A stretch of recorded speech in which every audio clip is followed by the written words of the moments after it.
The Late Night Alternative with Iain Lee on Talk Radio. We have ways of making you talk. I'm feeling good, man. Let me say this now. Here and now, let's get this straight. Boogaloo, baby, I made it great. Because I gave it the Latin beat. You know, child, I'm kind of hard to beat. Just commence your feet to skate. Pick up your arms and make them shake. Baby, if you think you're shy, do me a favor, honey, go someplace and hide.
Good evening, dear listener. We're back. The Late Night Alternative. Iain Lee. Who are you? Catherine Boyle. That's it. Let's, unless anything groundbreaking happens, can we just completely avoid Brexit for the next 3 hours? We won't always be able to on the show. Can we just avoid it? I know, no, there's just not. It's so boring.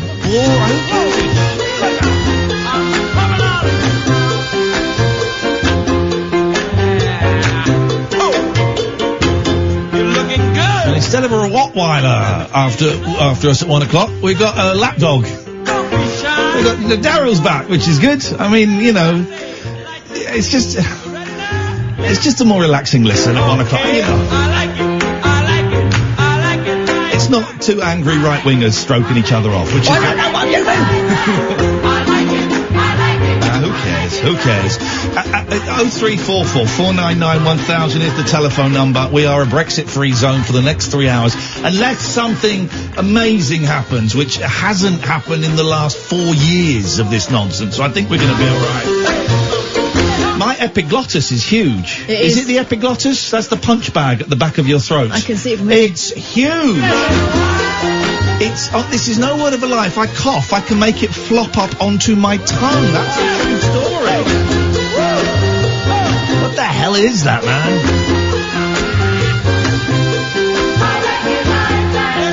0344 499 1000. We listened to Howard's show last night. Well done, Howard. Thanks for standing in for us. Don't want any idiots phoning us, though, please. Thank you very much indeed. 0344 499 1000. I see a switchboard with 3 people on. Not one of them is an idiot. Certainly not this one. Philip in South Norwood. Good evening, Philip. Good evening, Ian. Good evening, Catherine. Hello. A couple of things, and something about the monkeys you're going to like. Yes. Very sorry to read that a legendary American broadcaster has passed away. Well, I know that the dad of Adrian Mole died the other day. This guy was he was heard over here, but in America he was really big. Yes. Bob Kingsley. Does the name ring a bell? know Hank Kingsley. No, Hey Bob, now. Bob Kingsley was the man who used to do the syndicated records of American Country Countdown. Come on, Philip. Even by your standards, that is tenuous. Oh, no. No one's going to know who Bob Kingsley is. I'm sure that I think he will be surprised. I would be very surprised. Well, but bear with me. I mean, listen, because his programme was broadcast in this country. You don't remember, I probably don't remember. But in the 90s... Right, in the 90s In the 90s, we had... In London, we had a country music station. Yes, I know we did. Yeah, it was on AM. That's right. Yeah, I know. A country 1035. Yeah. And this guy has the day, also but yeah, it was on at 10:35. And his programme, as I say, he had this syndicate. Anyway, he's passed away. Okay, well, that must be really sad for the Kingsley family, but for everybody living in the United Kingdom, they're like, huh? Well, I'm just saying it for people. Anyway, let's get on to the Monkeys. Yeah, we go. Let's do it. Right, I know you've hosted on another station a feature called Cover to Cover, where you get two pieces of music by two different people singing the same song. Not quite, but yes. Well, not at all, actually. But well, the other week they had the Monkeys versus a lady called Cassandra Wilson. Cassandra Wilson singing "Last Train to Clarksville." Well, hang on a minute. Let me just get. Let me just see if I can find her version of Last Train to Clarksville. Yeah. Hang on 1 second. Hang on. Hang on. Just stay there, guys. We can make this. Right, you're listening, we can make this happen. We can. Talk radio. The answer is no. Oh well. Anyway, they played the two songs, and the Monkeys romped home. Of course they would. They're rompers. The thing was that it was a sort of jazz, and it was, it was slow. No. Hey, what is this? What is this? Is this, are we in a John Lewis advert? What is this thing of doing fast songs slow? No, here's the thing. You're going to cover a fast song, do it faster. Yes, of course you do. Do it faster. Well, funny enough, about the previous week, they had the Beach Boys versus Johnny Cash, Sloop John B. Oh, hang on. Johnny Cash doing Sloop. Now that. Yeah. Johnny Cash, Sloop John B. Because it's an old folk song. Well, I don't like it. It's one of the songs the only Beach Boys song that I don't like. The only one? Really? Yes.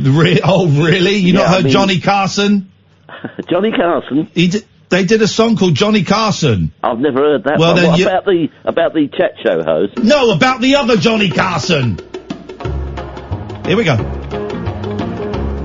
We sailed on the ship John B. No, that sucks. Yeah, well, I bet you'd never guess what the result was. A Johnny Cash one. It was a tie. Oh, what the heck?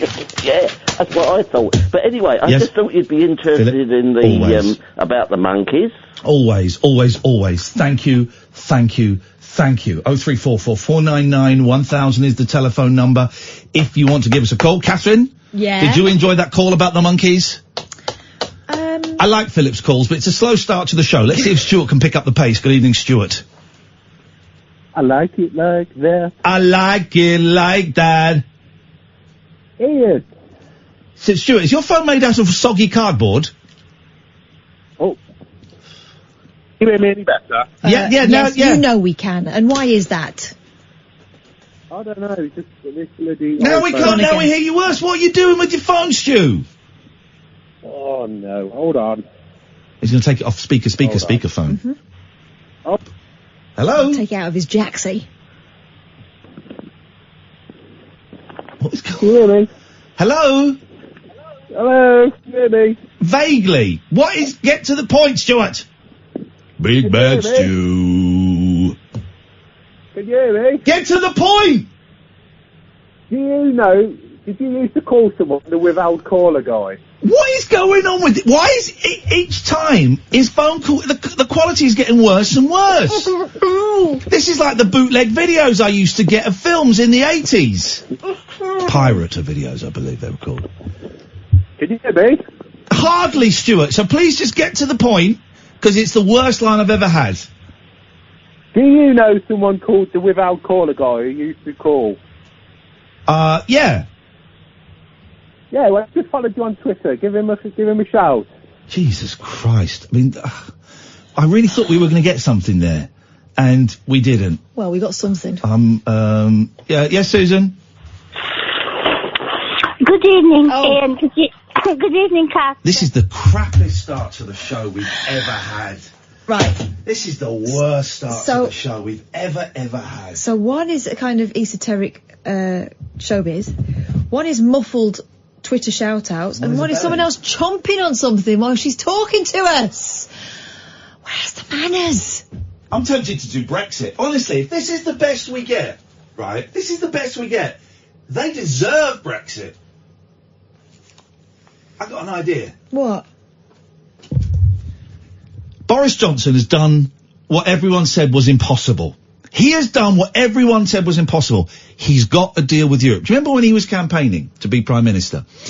And Juncker and all of those people said, well, we're not negotiating. We've negotiated. Mm-hmm. That's it. Yeah. Johnson kept saying, I will go back and I will renegotiate a deal. And Europe going, yeah, but we're not going to do it. Not only has he renegotiated with them, he has got a new deal. Some would say it's a better deal, significantly better than Theresa May. Yes, it's worse than being in Europe, but it's a solid deal. It's a solid deal.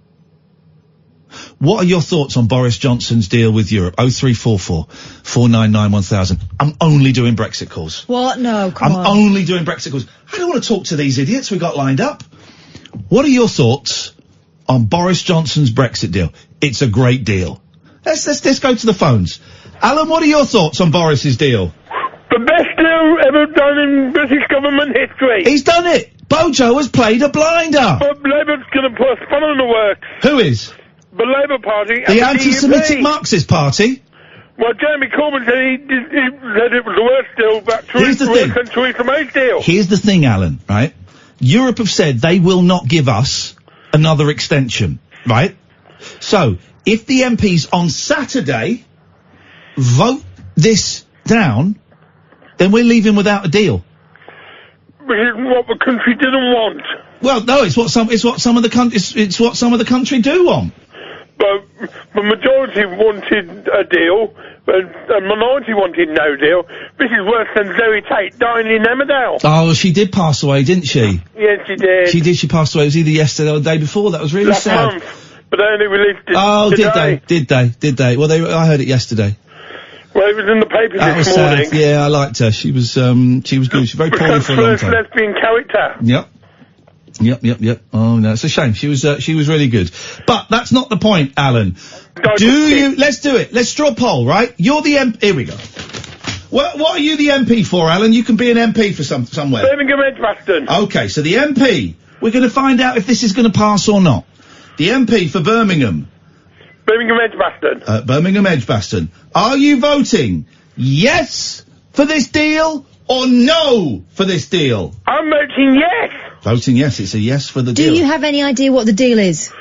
Well, Northern Ireland will get rid of the backstop, give a free customs union to Northern Ireland. Where's the border going instead? Wales. That's what I thought. Susan, we're talking Brexit and Brexit only. What have you got for us? I would like to say, first of all, that I would like to compliment you, although we No. We're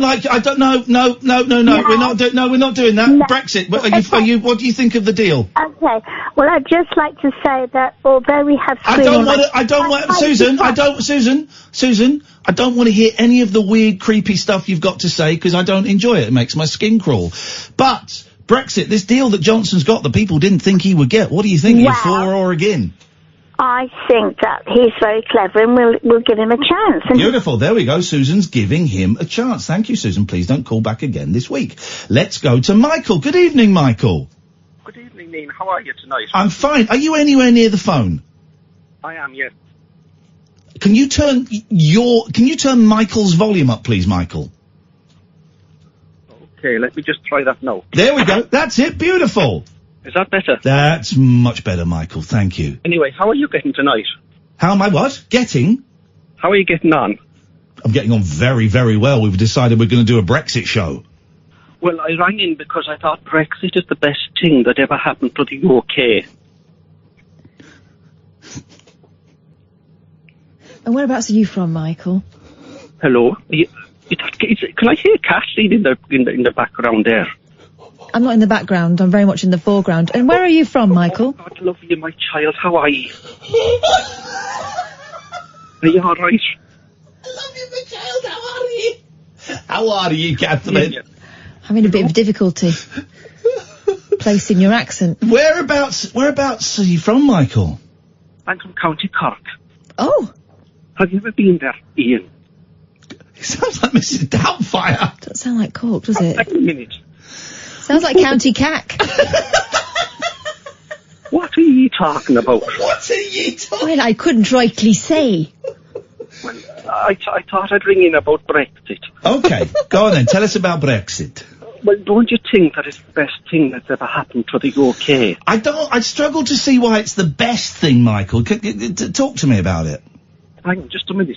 Are those my feet? Sorry? Well, I'm just checking if I can't find my feet. Brexit, anyway. Well, I was talking to the parish priest the other day, and he said that Brexit was good because it meant that the UK is getting its independence from Europe. Are you with me? Yeah, I'm with you, yeah, very much so, yes. And I think, well, you're getting your independence. You're getting back on your own feet.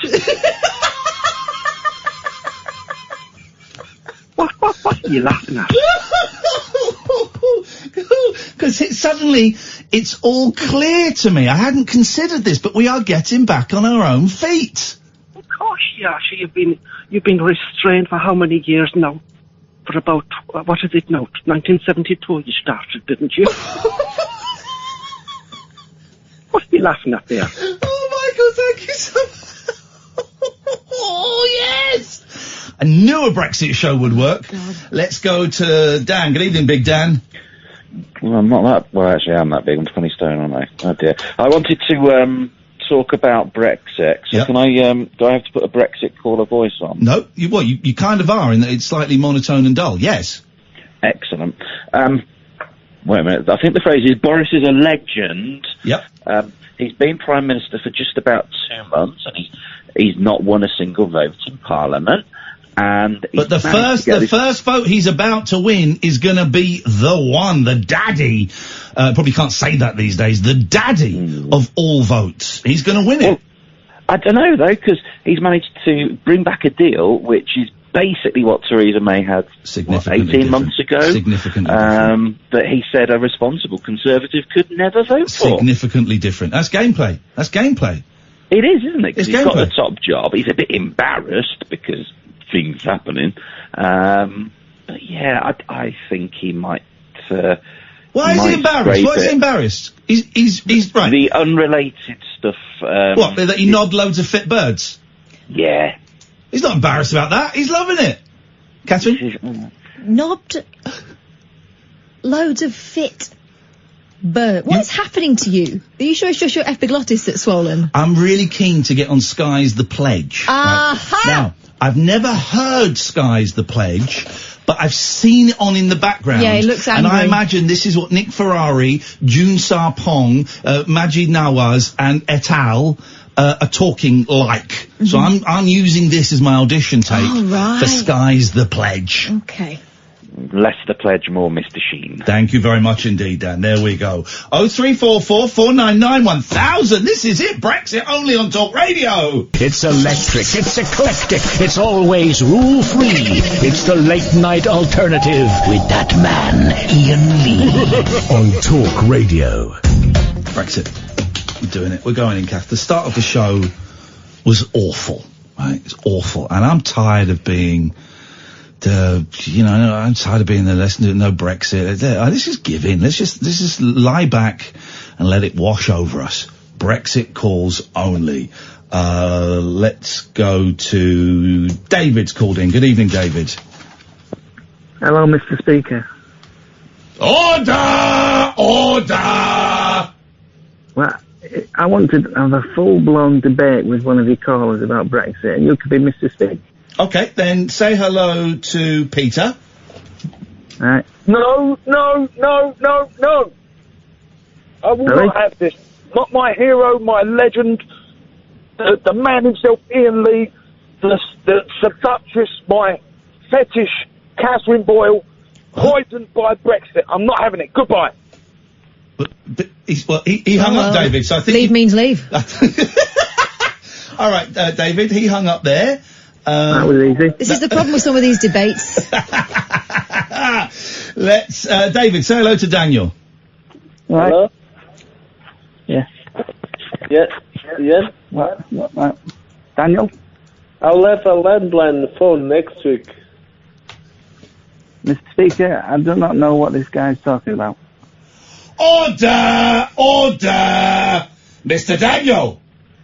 It's Daniel speaking from Clapham. Hello? Yeah, I want to talk about the Extinction Rebellion. Yeah. Hello? Yeah. David, what are you doing? That's what I'm jeering. I feel more. He's jeering! What a dickhead! I thought he got his Hoover out again. Order. And order some new Hoover bags. All right. Daniel and David are going to have a debate about Brexit. Whoever wins is what happens. Can I start? You can start, Daniel, yes. So what if the World Trade Organization says, no, we don't accept the Brexit. We don't accept the deal. If the World Trade Organization says, we don't accept any deal. David Babcock. Yes. Thank you, Mr. Speaker. The World Trade Organization is a long-established organisation for world trade, and I think that they know what's good for them. Thank you very much. Mr. Daniel! So, if we have no deal, what will be the deal? Mr. Babcock! The deal is the one that me and my honourable friend have put on the table before you, like a big nice sandwich. Thank you. I don't understand, Captain! This is even more complicated than actual Brexit. Can I do a speaker? Yeah, please do. Mr. Pinnabone! Is that me? Babcock. Yeah, basically, all of you just settle down. Daniel, do you really think that we can leave the European Union without a deal? Yeah, but if there is no hard border in the ocean, imagine there's no hard border in the ocean. So how can you trade with the Republic of Ireland? Daniel, do you like it? Do you like it hard, or do you like it soft? Soft. You like mellow. it soft? Soft and mellow, yeah. Soft and yellow? Mellow. You want it soft and mellow. And David, I'm assuming that you would err on the side of hard, very hard. Okay, so it's hard versus soft as you guys go head to head. Right. So David is hard right now. Yes. And Daniel, you're soft at this precise moment in time, right?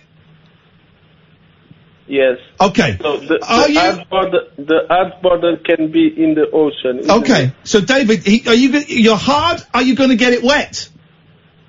Sorry, do I have to make him hard? Well, you could convince him that hard is better. You've got to try and get Daniel. Hang on, Daniel, please. David, I want to say hang on, Daniel. Daniel, Please, Daniel. David, you have to. Order. Kathy, do one. Order. David, you have to try and get Daniel hard. Right. And Daniel, your job is to persuade David that soft is best, and see if you can get him soft. Daniel, you go first. Try and get David soft. He's hard at the moment. Okay, so we have a radioactive shark coming from Russia. How do you stop it with a hard border? Hang on, can we just check that? Can we check, Amy? Can you check that? Is this where did you hear this story, Daniel? We have a radioactive shark. Yes. Coming Where did you hear this? I'm not seeing anything about that on the news. You did hear about the Extinction Rebellion? Didn't hear about the Extinction Rebellion? Yeah, I want to say something about there's a radioactive shark from Russia coming, David. Right. How do you stop it with a hard border? Okay.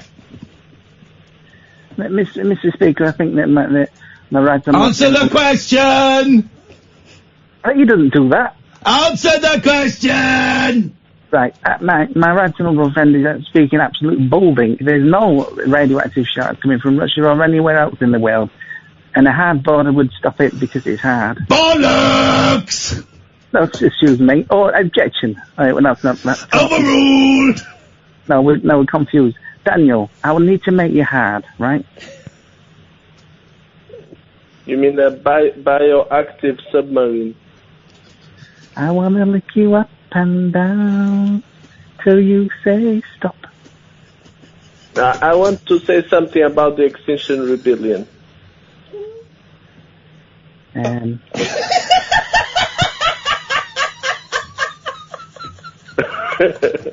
Okay, Daniel, talk to us about Extinction Rebellion. Okay, so imagine you have Twitter account that can make laws. You can make laws. Wow, I think some of them do. You can make a law with your Twitter. So the law would say, if you can work from home, it has to be done from home. The law would be saying that. Not very effective, is it? What Prince Charles and Bill Gates have in common? Well, let's tread carefully. What do Bill Gates and Prince Charles have in common? In common. Are they hard or soft? No, they never planted a tree. How do I've got one. Go on. I think Charles did. Go on, David. What does Prince Andrew and... No, thank you, David. Thank you. Have you ever planted a tree, Daniel? I did in school. Prove it. My tree had a name. Her name was Alice. Alice the tree. Well, there's evidence. Alice. David, can you prove you planted a tree? Yeah, I've got a big picture of it, and I just named it Alex. Okay, well, that's that. This is it, you see. The Brexit debate really does need to be covered and considered. Thank you, Daniel. Thank you, David Babcock. I wasn't convinced at the start of that, but now I am very convinced. I'm convinced that this is the new direction for the programme. 0344 499 1000. It's a Brexit special. I'm hoping it'd be nice to get an American's viewpoint. I wonder if Chuck Winkle could call us later on and give us an American's viewpoint on Brexit. I'd like to hear his views on withdrawal. The radio show where the owls are not what they seem. Do you or have you ever watched Twin Peaks? The Late Night Alternative with Iain Lee. We could be dreaming and meeting each other in our dreams. On Talk Radio. Boris Johnson! Boris Johnson! Bojo has done what was said could not be done. He's got us a bloody deal. And it's a good one. Is it? Yes, it is, mate. It's a great one. Think it's going to get past Parliament? Who knows? Let's go to... I think it will, actually. Because the EU will not grant an extension. Jamie! Hello, mate. How you doing? All right? I'm very, very well, Jamingtons. What have you got for us this evening? You think Boris Johnson's going to get a deal? Nah, I think he's going to get a 31-inch blooming willy. More like, you know what I mean? I don't think he's going to get a deal, mate. He's talking out of his arse. He's willy and arse. He's got a deal. Nah, mate, the only deal he's going to have is, Okay, thank you very much indeed. Let's go... Ha! Look who's called in! It's time to get... Hang on a second, let me introduce you. It's time to get... an American's perspective. Hang on a minute, we can make this into a feature for free. Here we go. Let's just typed in. Here we go. It's time to get an American's perspective on Brexit. We go live to Washington to Talk Radio's very own. I don't know why I'm doing an American accent. I'm British. Talk Radio's very own American correspondent. Woo! Chuck Winkle. Good evening, Chuck. Good afternoon, Chuck. I don't believe it's a good morning here over America. Well, hang on. Whereabouts are you? Where are you? Oklahoma. That's sort of like in the middle, isn't it? So it's probably, you're no more than 7 hours behind us. So it's probably about... It's 4:35 in the afternoon. 4:35 in the afternoon. You must have overslept.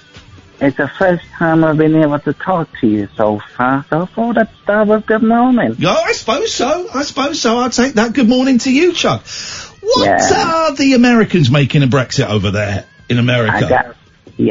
I gotta say, quick question. What do you think of that stupid head politician you got over there? Guys are crazy. Which one's that? Boris Johnson. The guy's a lunatic. Who, sorry? The Prime Minister, Boris Johnson. I gotta tell you, we all got a right chuckle over here about Boris and his, Andrew Ridgeley, is it? Deputy Prime Minister Andrew Ridgeley. Andrew Ridgeley was the Deputy Wham. Gotta say, breaking up a bit there. Okay. Well, that's the point of Brexit. Right. You really think you're going to be able to leave on a bonfire night with all the fireworks going off? I haven't thought of that. It's going to be bonfire night around then, isn't it? Don't know if you ask me. Okay. Is it big news over in America, Chuck? Well, we keep a close eye down there on the United Kingdom, but of course there's a lot of news stories over here in America. Let's have some of the news stories over in the States. Well, Trump has been meeting with the ancient Romans, talking all about that. You got Putin keeping his eye in. Putin. Right? Putin. bloody Putin. And, Donald Trump got a lot on his plate with Erdogan over in Turkey. Now, it's a real sensitive issue, a lot like the issue with Kim Yum-Yum a few months ago. It seems like we got a new Kim Yum-Yum in Erdogan.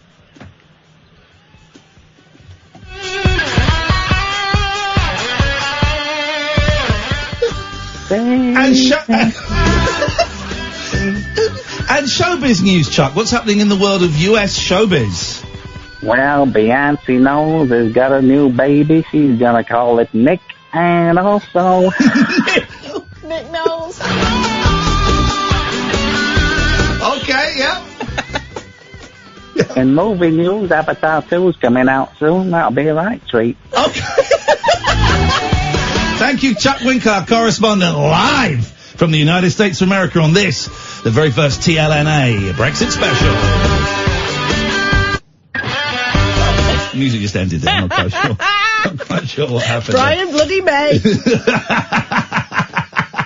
He only knows that bit. He knows God Save the Queen better. Oh God, this is Talk Radio. It's a Brexit special. What else is there to talk about? Nothing. 0344 499 1000. This is Talk Radio. The radio show for people who know the best part of the day is the night. The Late Night Alternative with Iain Lee on Talk Radio. I love the fact we're doing a Brexit special, and a few people in my timeline went, sorry guys, I can't handle any more Brexit. I'm switching off for the night. You cowards, we're solving this. You've got to face the issues. They missed some really incisive commentary from experts from around the world. To face the issues. It's the only story in town. Everybody's talking about it. Bojo done got us a deal. We are leaving on October the 31st with the deal, baby. We won. You lose. You lost and you lose. Suck it up, Buttercup. Speaking of Buttercup sucking it up, it's Chris. Hello. Hello, Chris. Hello, Chris. Good evening. Yeah. And go. Brexit. Yes? Right. I think we should stay. There we go. That's that sorted. 0344. It's a balanced debate. 499 1000 is the telephone number if you want to give us a call. You're very, very welcome.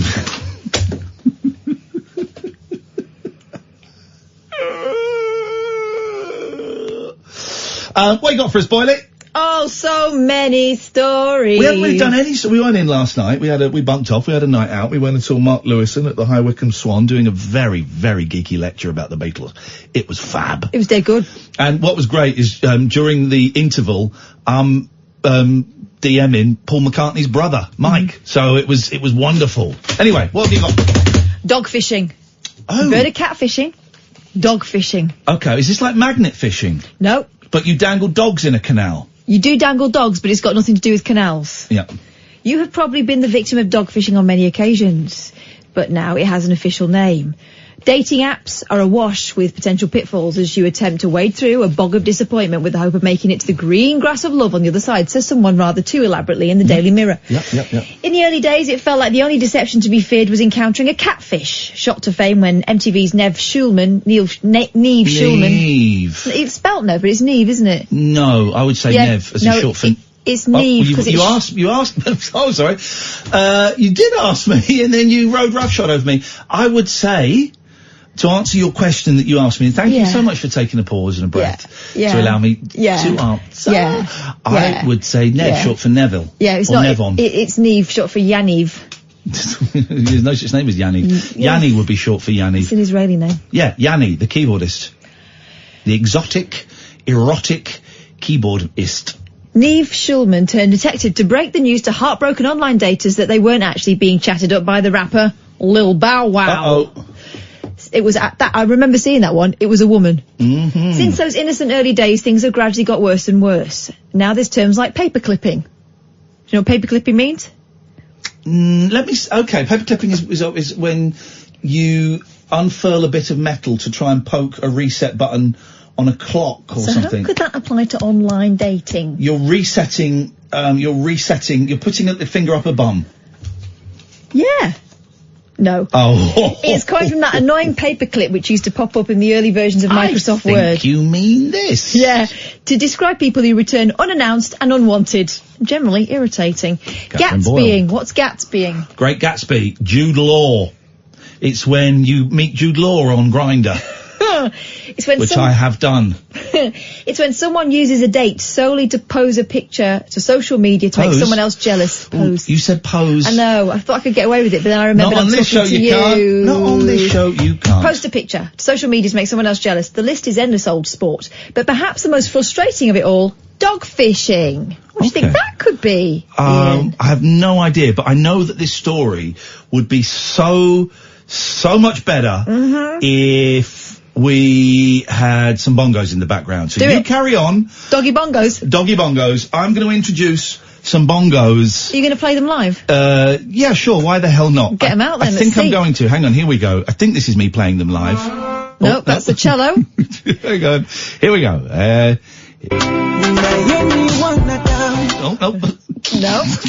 That is... Honestly, that musical instrument box is very deep. Here we go. Here we go. Got my bongos out. Get them out. Give them a rattle. And, ladies and gentlemen, to accompany the story about dogging, here's my bongos. Coming up. Just need to get ready. Warm those hands up. Here we go. Here we go. Is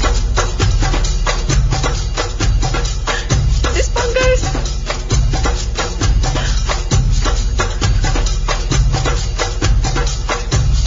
Doggy bongos, doggy bongos. Hang on, wait. Oh. There we go.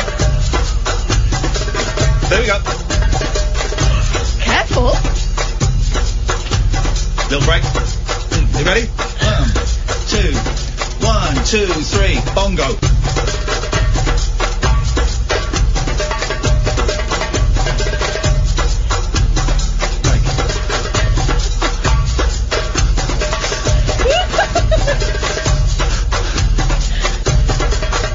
Sweaty now, are you alright? 1,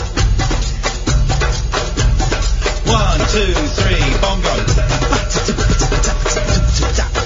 Come to the story in a second. This is actually...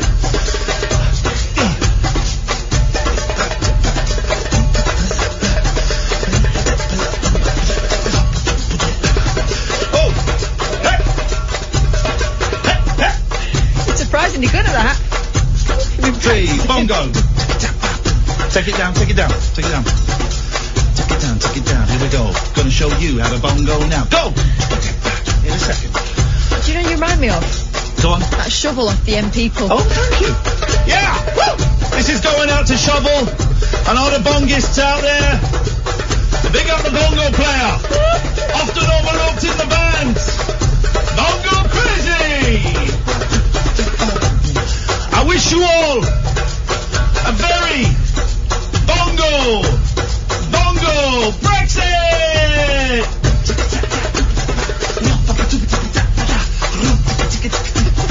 Some of this I'm doing with my mouth.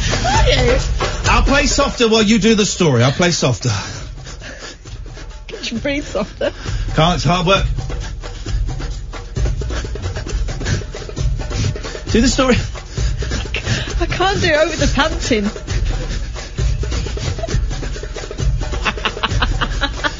All right, here we go.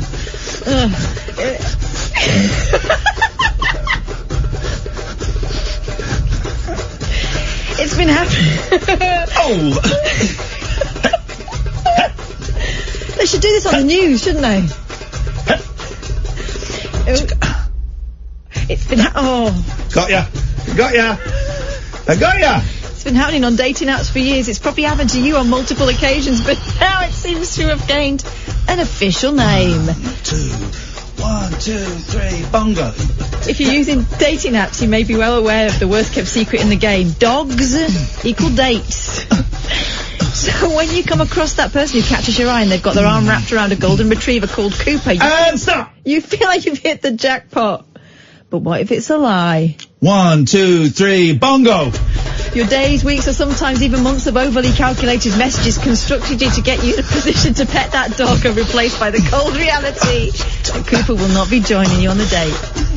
Yeah. More and more people are using dogs to enhance their chances of bagging a match. Dating expert Erica Ettin told the Washington Post she thinks people are faking dog ownership. Oh, I hate people who fake stuff. Yeah. Oh, I'm absolutely knackered after those bongos. I'll have a little rest. Dogs and blokes equals lady magnets. Really? But that's men who've not discovered the bongo. I tell you what, to me is a lady magnet, and there really is only one. It's me. Oh, I'm so out of breath, but I'm still going to do this. Ladies and gentlemen, would you please welcome Glenn, Can't Buy Me Love on the bongos.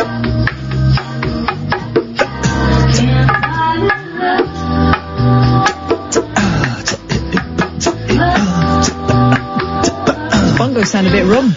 Oh, that's my old bongos. You can't bash an old bongo. Yes, mate! You literally can. Continuez-vous, s'il vous plaît. I finished. Ooh. Okay, let's go to Chris. Chris, Brexit, what are your thoughts, please, mate? I'm not going to talk about Brexit. Afraid you have to, it's a Brexit phone-in. Can't you tell? Well, no, because you're racist, you're English. Yes.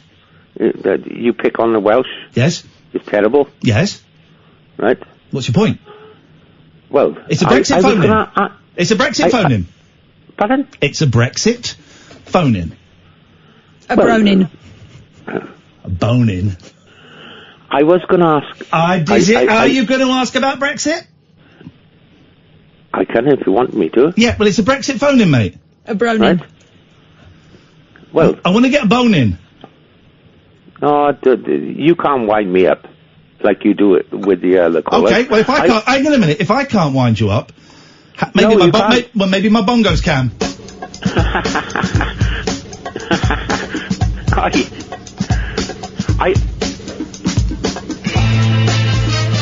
Yeah! Bongo man! Here we go. Yes, Chris. It's a Brexit phone-in, mate. Where's Kath gone? No, it was a word Catherine used earlier. And if I could Google it, I suppose. Oh, Lord, it's hard to be humble when you're perfect in every way.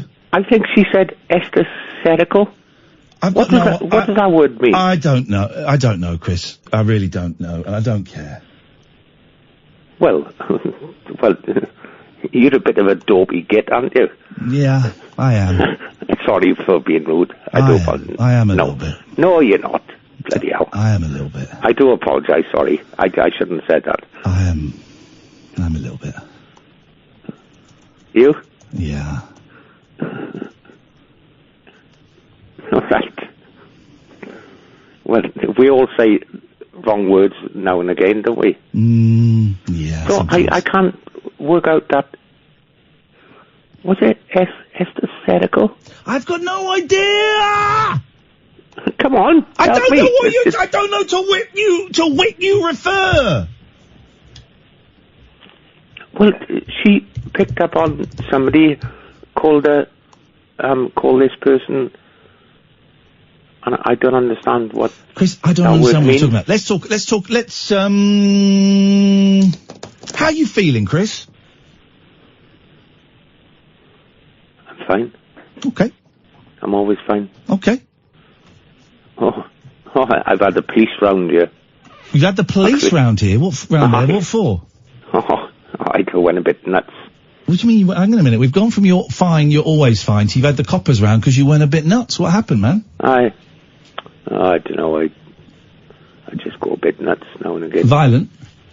No. Sweary? Smashing things up? Smashing things up? No. What did you do, man? I don't know. You do? I What happened, brother? I don't know. Who called the police? I didn't. The question wasn't who didn't call the police. The question was it a neighbour? I think, right, where's your police car now? It's not, it's parked outside. Because I wouldn't answer the door. Okay. I got like one of these, because I can't see people. No. So you have an intercom? My door anymore, yeah. So I got an intercom. So what did you do? Did you smash up the flat a bit? No, I don't live in a flat, I'll have you know. Don't be offensive. Cheeky get. I'm sorry, but we all know that people who live in flats are perverts and scumbags, and I apologise for lumping you in with that. Oh, you're being stereotypical now. Yeah. You are? So, what happened? Oh, I don't know. You smashed up some of the house? No, I did not. Or do you live in a bungalow? I didn't smash anything up. I did say to them, right, where have you parked to now? Okay. Oh, parked right outside. Yes. And, hang on a minute, Catherine, you would like to say something? Chris, was somebody worried that you were going to hurt yourself? Oh, I don't know. Okay. You're being very vague, and that is your choice to be vague, and I respect it. Oh, I don't like candles anymore because I think, I'm going to burn the bleeding house down. It's probably not a great idea for you to light candles. I know. Okay. All right.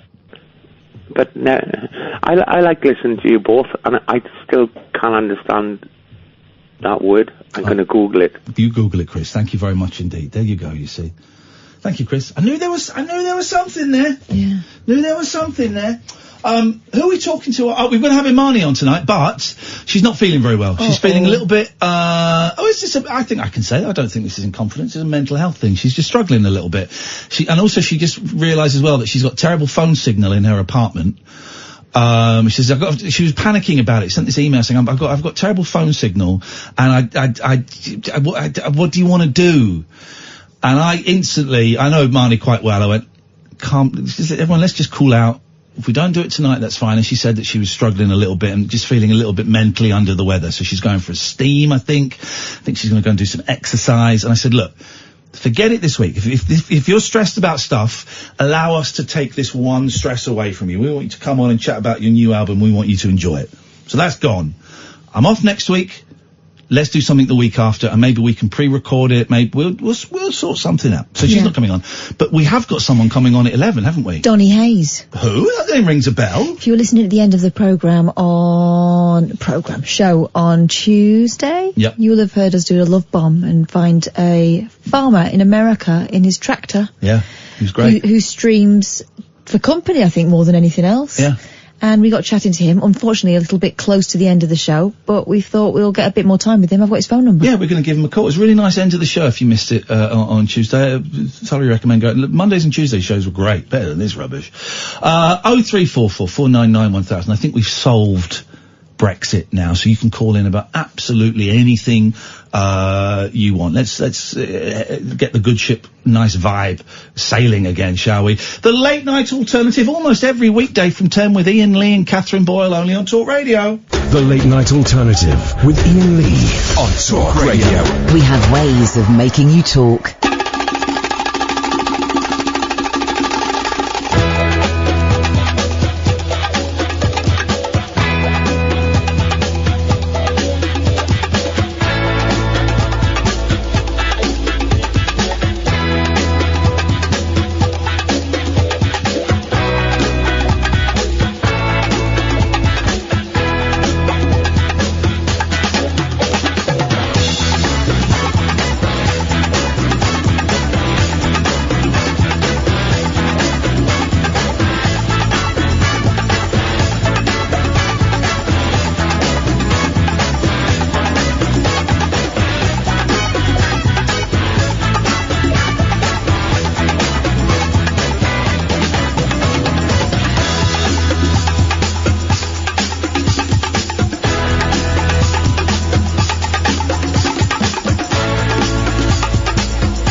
Let's get on with this. 0344 499 1000. The late night alternative, Iain Lee, Catherine Boyle, nearly every weeknight from 10. We weren't in yesterday. We ain't in next week. We've got the whole week off to recover from the Cher concert that we're going to on Monday. Oh, we're going to be having it large. Yeah. So we do this thing every now and then on the show, and we might do one tomorrow, where we go on Periscope and we go and try and find someone who hasn't got many viewers or hasn't got any viewers. We tend to do it, and then I find it, and then I find someone nice who hasn't got many viewers, and I tell you lot, dear listener, where to go, and we all kind of pile in. And we just leave nice messages, a Periscope love bomb, and sometimes we've gone from 2 viewers up to like 250 viewers. We tend to do it in the UK because when you go to America on Periscope, man alive, they throw that N-word around like there's no tomorrow. They throw that word around a lot. You've got to be careful. But we couldn't find anybody. We did it in the last 7 minutes of the show on Tuesday, which isn't much time at all because you normally have a couple of misses before you get to a delicious hit. We were scrabbling around trying to find someone, and we couldn't find anybody in the UK, so we went over to the States completely randomly, and we found a farmer, and we only had about 90 seconds, 2 minutes to chat to him. I know some of you stayed on and chatted with him a little bit longer, which is great. Some of you tweeted me, said, oh yeah, I watch that guy quite often, it's just really interesting just to watch that.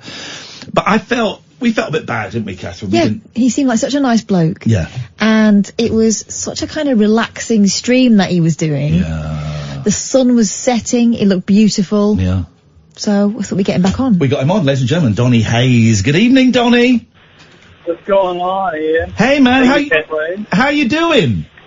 I'm great. I'm working actually right now. I hope it's not too loud. It's not too loud. Tell us exactly what you're doing at this precise second in time. Right now, I am unloading a semi-truck full of corn and putting it into one of our grain bins. Tell me what, it's not the greatest of lines, so speak nice and clearly, but we can hear you. Tell me what you can see, Donnie. I can see some corn kernels going into a red trough that's got some corkscrew augers in it. They go up to another red auger, into a big yellow auger. It goes all the way up to a silver grain bin, and that's where we store our grain.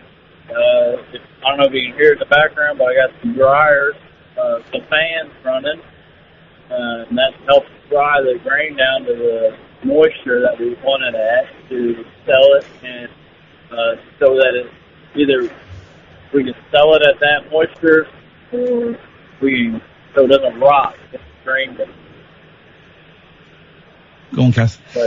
So, Donnie, how long have you been streaming on Periscope? I've been streaming for about 3, maybe 4 years. There's a few people on there that have been following me for the past 3 years that actually live in the UK and Ireland. Uh-huh. And whereabouts are you exactly? I'm in northeast Missouri. Say that again, Donnie. Get nice and close to the phone, because it keeps fading a little bit. That's all right, man. You're a working farmer. Jesus. We're two idiots in London and just sat in our swanky air-conditioned studio. You're a working, actual farmer, but.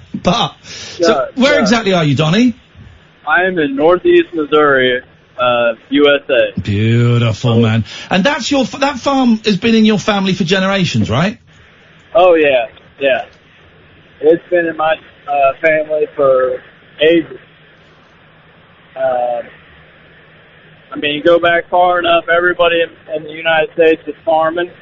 Yeah. It just depends on how far back you want to go. I consider myself 6th to 8th generation farmer. But you're a young man, youngish. Yeah, 28. 28. And you got family and stuff. How come a 28-year-old guy has taken on the family farm? Was there any point where you were like, I'm not going to do this. I'm going to go and be like, I don't know, a games designer or a street fighter or something? Well, actually, there was just about really only one other job I wanted other than coming back to the farm, and that was to be an astronaut. Wow. NASA hadn't called me anytime soon, but I don't know. I just like going to the store, seeing a family pick up a thing of bacon or a thing of pork steak or ham steaks or whatever, and I know that I fed a family that night or that day. Yeah. That's the greatest part about being a farmer. It looked, I mean, obviously, listen, man, let's not romanticize it too much. Farming, it's flipping hard work, it's long hours, it's physical. I'm guessing you maybe probably not getting the money that you deserve. But, when we saw your stream, it looked amazingly peaceful with a small P, and obviously a noisy tractor going, but this incredible view, the sky was beautiful red as the sun was setting, and that hypnotic vibe of just going up and down and up and down. I'm guessing obviously you love it. Is it peaceful? Do you get into a kind of zen state? Those, like you saw, those are the nights where I'm like, damn it, I love being a farmer. Yeah. Like, only being a farmer can you see that view of the sun setting right behind the corn. That it's just, I don't even know how to explain it. You just gotta see it to believe it. And why do you do the Periscope? I've been in America. There's a big push for farmers getting out and telling their story. Okay. And just so people know where their food comes from. I've been a big advocate of that for a long time. I mean, I've been trying to get my story out, why we do what we do. It's not just cows, and plows out here, and we're not just a bunch of dumb, redneck, hick country boys. Yeah. I mean, we have, like, I have a college degree. My dad has a college degree. I mean, we're not stupid. Well, no, do they still have, I suppose there is still that perception that you go around chewing matches, and shooting squirrels with a shotgun. But because we know over here that and the we farmers... do that. You do, yeah. That's a weekend. We do. I mean, that's no lie. I ain't gonna lie. Yeah, no, that's true. But being a farmer now, it's a business. It's a business. You got to be clever. You got to do more than just drive a tractor. Yeah, and I mean, I've got some numbers about, like how much stuff costs. Yeah. I mean, a bag of corn is $106 in U.S. So in pounds, I converted. I did some research. Yes, it's about 238.39 pounds. The exchange rate's not that bad, is it? Flipping heck. Well, maybe, I don't know. That might be units. That might be. See, we got bags and we have units that are both. So we got bags of beans. It's $74 a bag in the U.S. It's about 0.63 pounds. Yeah. Now listen, when you're on Twitter, on Periscope, right, the internet can be an unfriendly place as well as a friendly one. Do you get a load of dicks coming on to your stream and giving you abuse, or do you just get nice people? I mean, I get them all. I get the dicks. I get the people that are just weird. I mean, I've had random questions. I've had good questions, and like the most random question I can think of that I can remember. I think Honeypot was there. That's somebody that's in the UK. Yeah. Somebody asked me to show me my feet to them.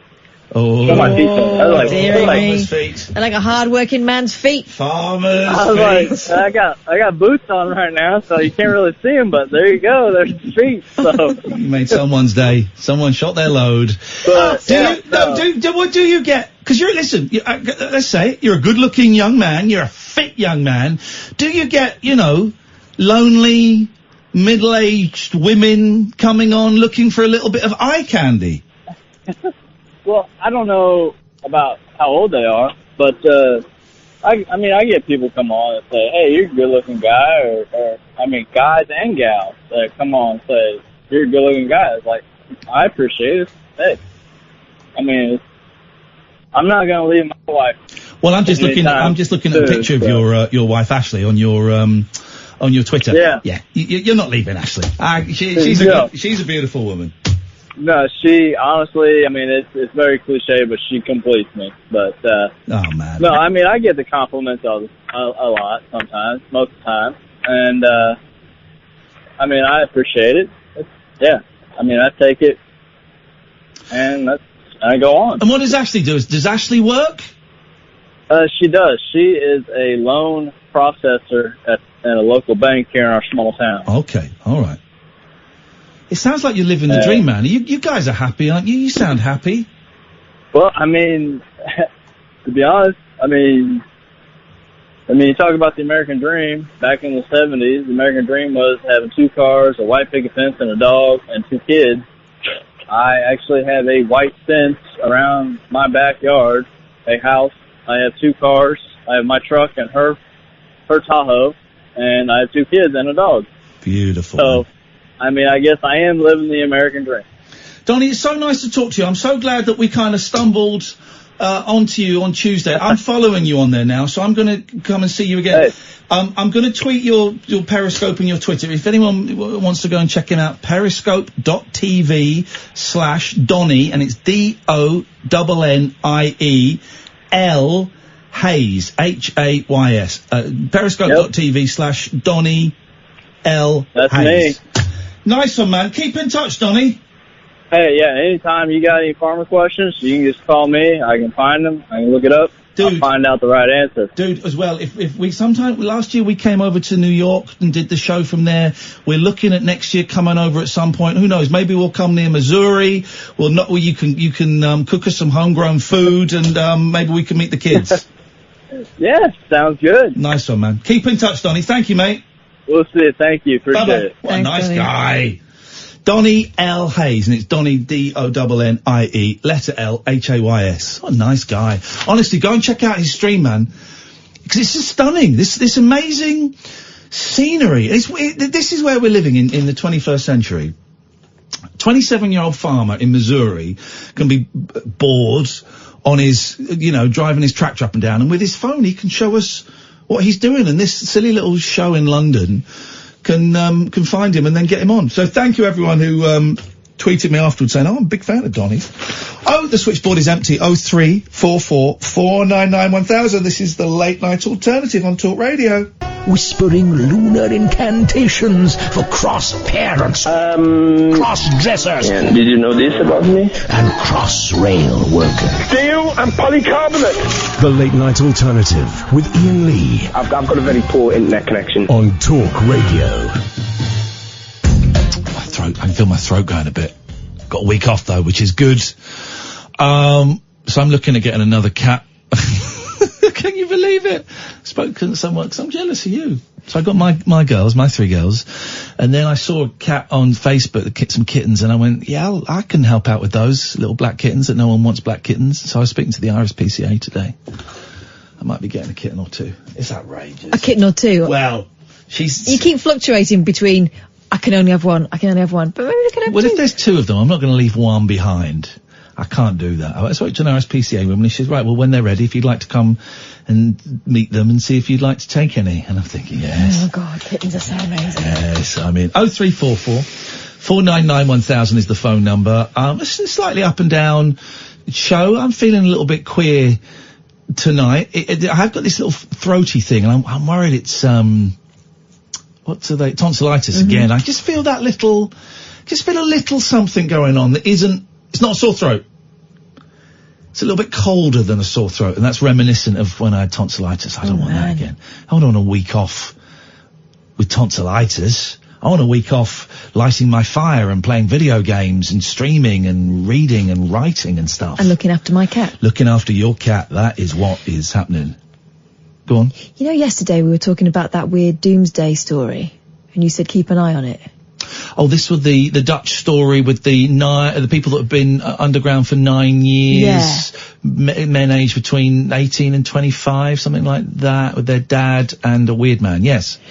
Well, a little bit more details come out. Here we go. Because we heard that a guy in his late 20s had run into a cafe and asked for help, right? Yeah. The Daily Star today is saying... Daily Star? A man, 25, claimed he was one of 7 adults holed up in the basement of a farmhouse for 9 years after stumbling into a pub. Okay. He drank 5 beers. Well, if you've been down in a hole for 9 years, you might well do that. You would. Before telling the landlord he was a member of a family who'd been living in total isolation while waiting for the end of time. It quotes the same guy, but in the first story it didn't tell us that he was running a pub. It said he was a cafe owner, didn't it? Right. Chris Westerbeek, who runs the bar in Ruinewold, Netherlands, said the unkempt-looking man had come into his bar, ordered 5 beers and drunk them. Then I had a chat with him, he told the BBC, and he revealed he'd run away and needed help, and then we called the police. He added he had long hair, a dirty beard, wore old clothes and looked confused. That sounds like Roger, one of our regular listeners. He wasn't wearing a pink onesie. No. He said he'd never been to school and he hadn't been to the barber for 9 years. He said he had brothers and sisters. See, this is the first time he's mentioned any women. Brothers and sisters who lived at the farm. He said he was the oldest and he wanted to end the way they were living. When police visited the remote farmhouse, they found 6 other adults who'd been living in total isolation in a concealed basement room for nearly a decade. The oldest of them, a 58-year-old man, has since been arrested. The man had initially been assumed to be the father of the group, but Roger de Groot, the local mayor, later told reporters that... They did what to the group? Roger de Groot. Roger de Groot? No, Roger de Groot. De Groot, I'm so sorry. Is the local mayor. He told reporters that was incorrect. Nor was he the owner of the farm. Mr. de Groot added, saying, I've never seen anything like it.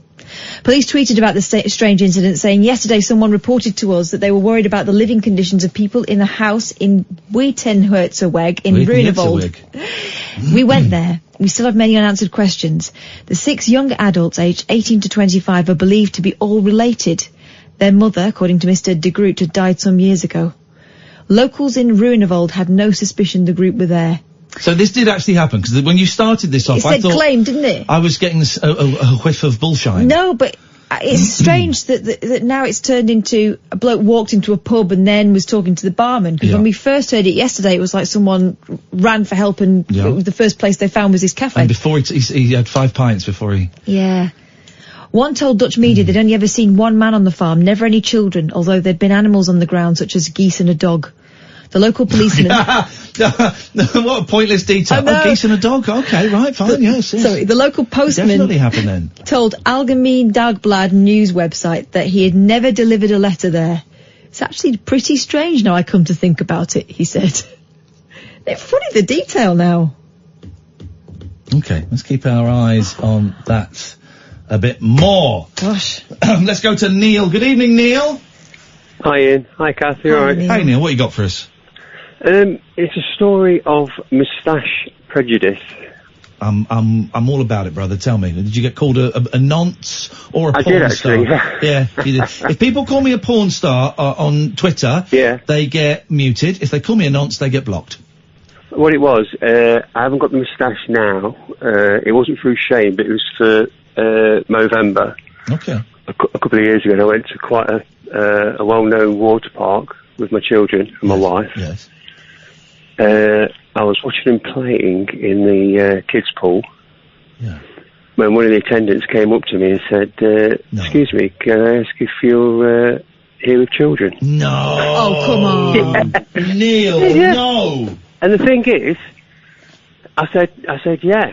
And then children being children, once I was trying to point them out to the bloke, were sort of hiding from me and laughing. I said, and my son ran past, I went, "That's him there." And he went, "No, what? And he sort of reached past, and then... That's not my dad, he tried to touch me earlier on. Yeah.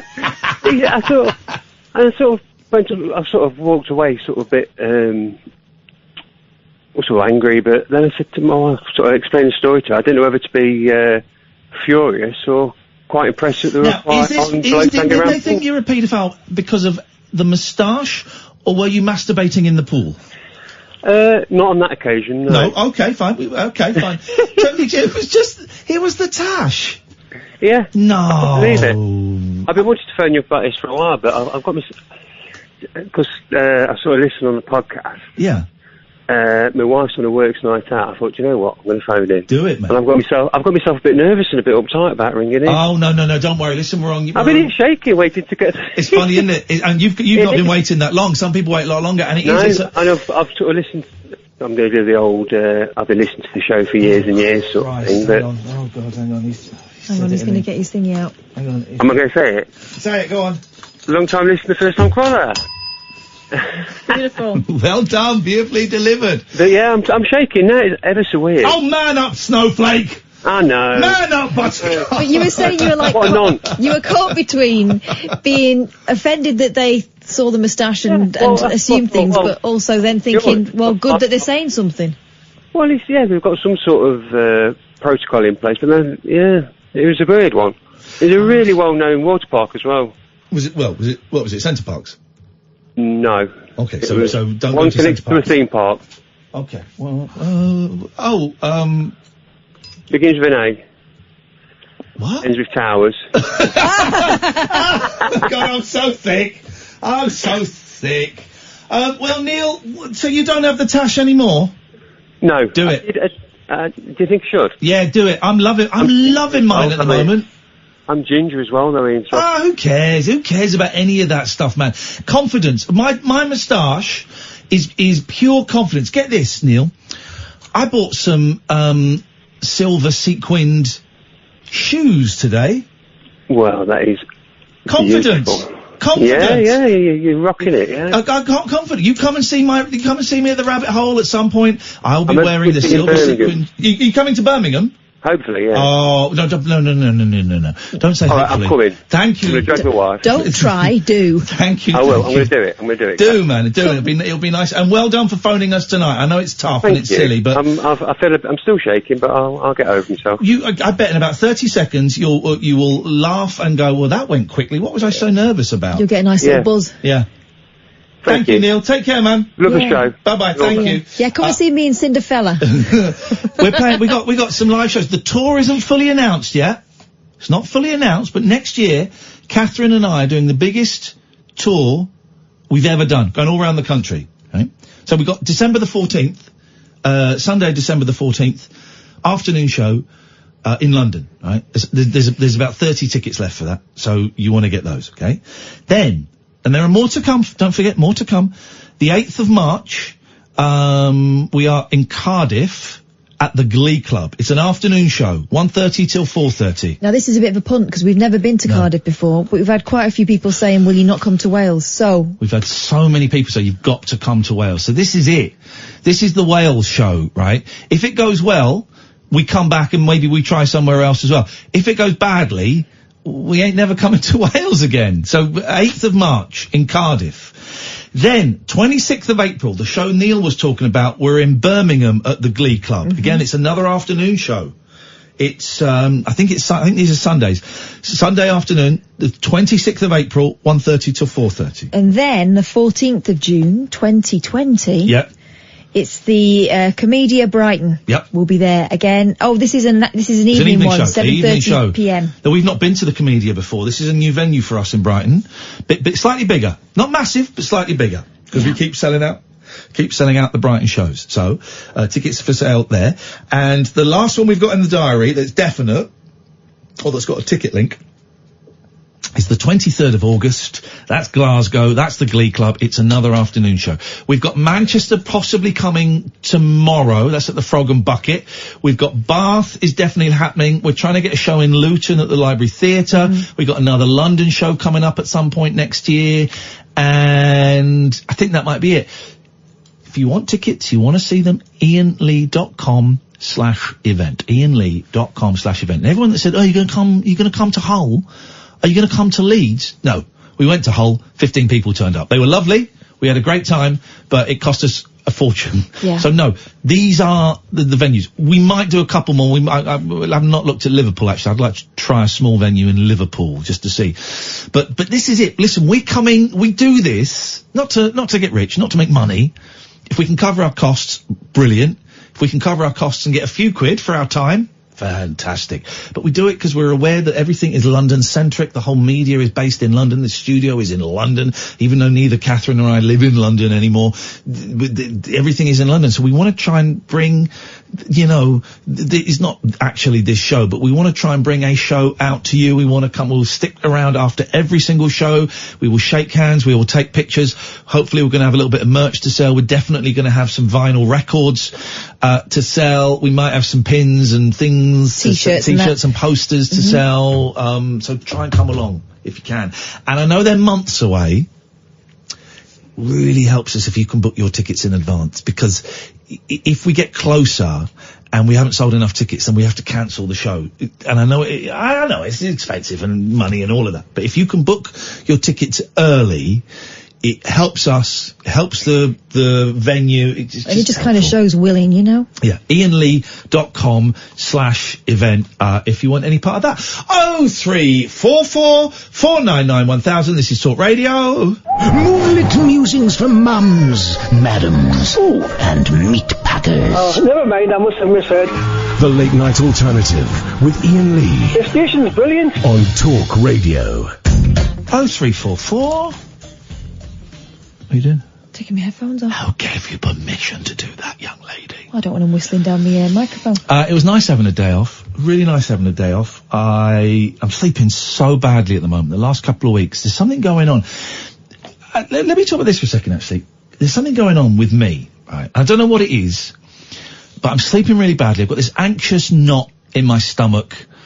I'm really struggling to get to sleep, and then it's fitful. I'm having really boring dreams. Really, tedious dreams. What, like those frustrating shopping dreams where you'd never find it? No, it's not even that. I'm doing stuff. It's just so boring. Oh. And I'm waking up, and I'm just awake for quite a while, and then struggling. It's a nightmare, right? It's a nightmare. I've got this anxious knot, and I'm feeling really depressed. I don't want to go too much into that. And I've mentioned it a bit on Twitter. I'm feeling lost. Feeling there's something not quite right. Or maybe it's this, maybe it's, I don't know. And I've mentioned it, on Twitter a couple of times, and so many people said, oh yeah, I've had exactly the same feeling the last couple of weeks. There's something in the air. Now, I don't believe there is, like a gas or something floating in the air, but maybe something is going on. Maybe it is.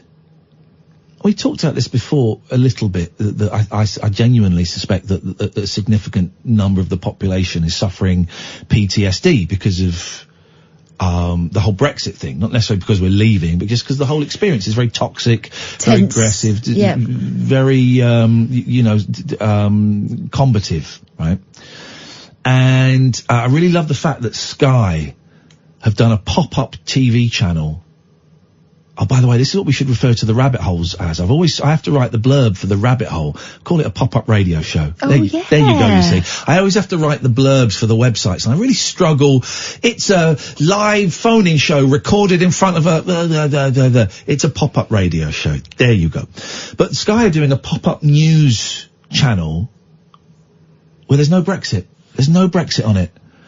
Because they've done a survey and sort of a third of their viewers are bored of it. Yeah. Brexit fatigue. To the point where they switch off. Mm-hmm.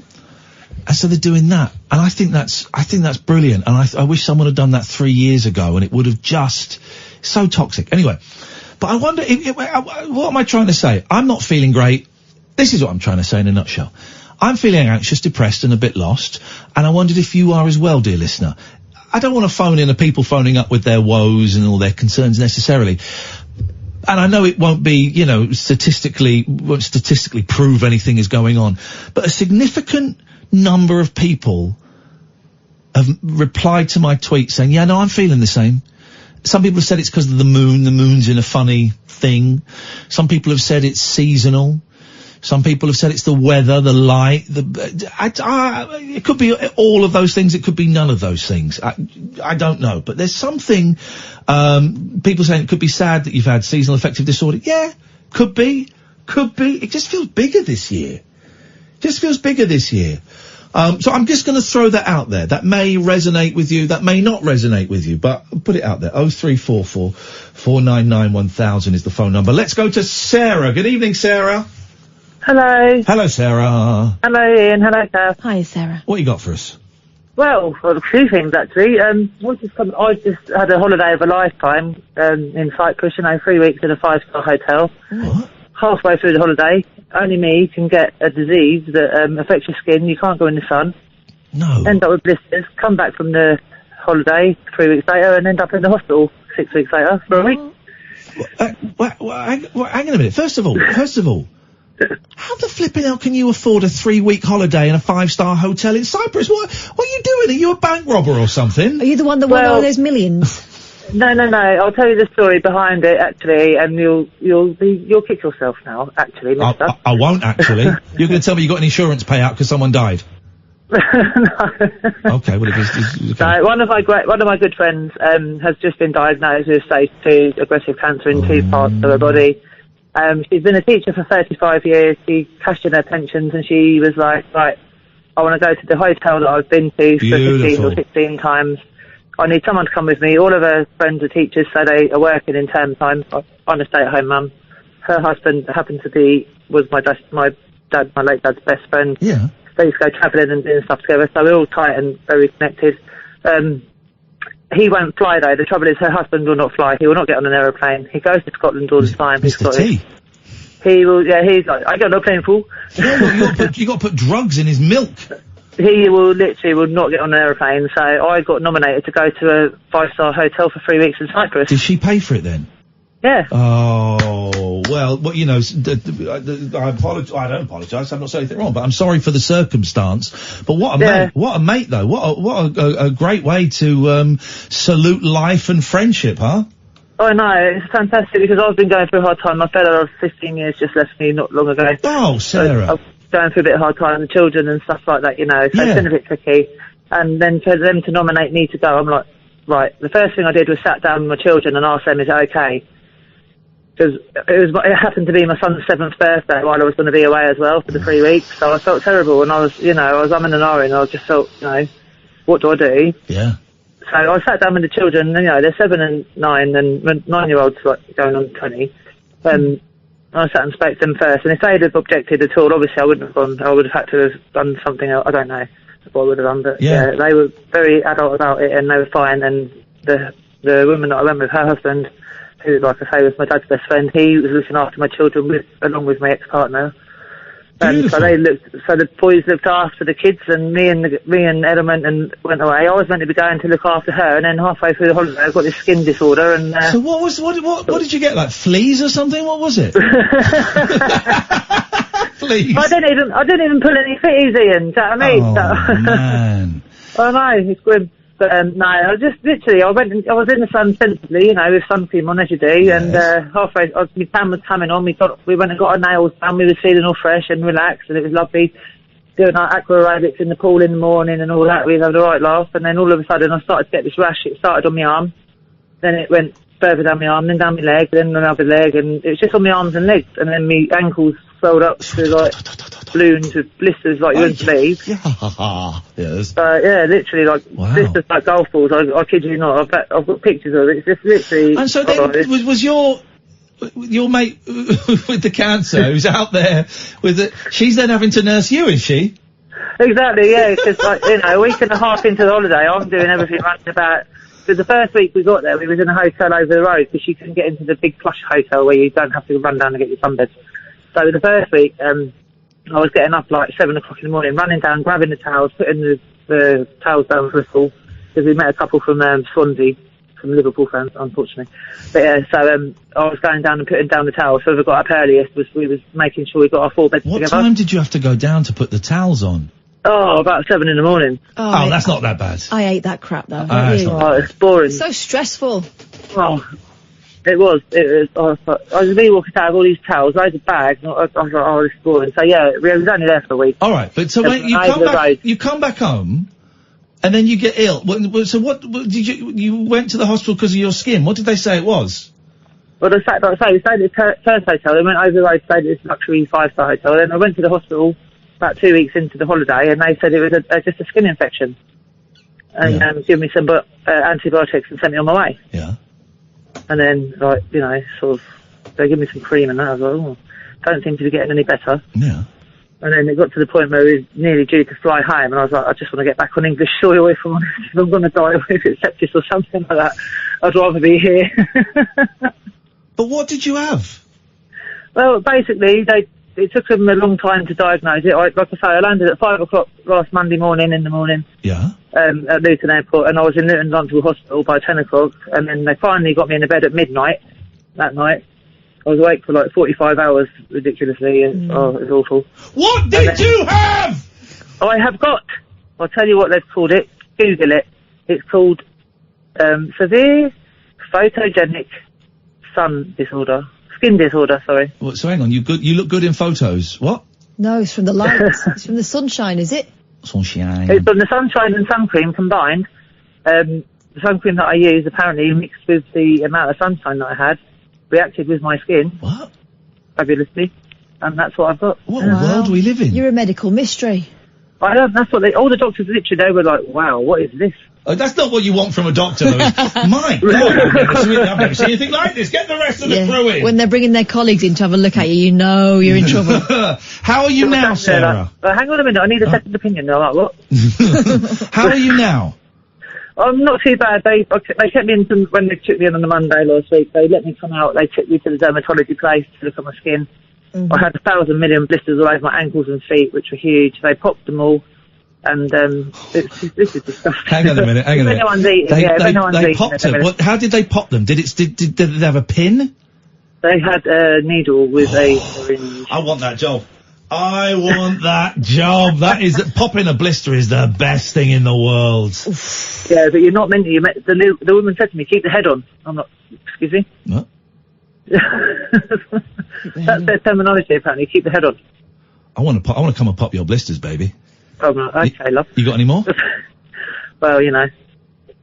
I'm scared to look. But are you alright now? Well, yeah, they let me home. I was in there for a week. They let me home Friday. I got home. The stairs are a bit negotiable. But it's just like, at the bottom of my feet, it's like I say, my feet are swollen to, you wouldn't believe, as tight as you like. It's like there's earth going through my feet every time I try and stand up. It's like they're on fire. She described it as having a house fire and having 50% federal burns. Ay. How they described it. Well, Sarah, what can we do to make you feel better? Get your show going back on at Luton. Because do you know what made me call you today, actually? That was 4 years ago.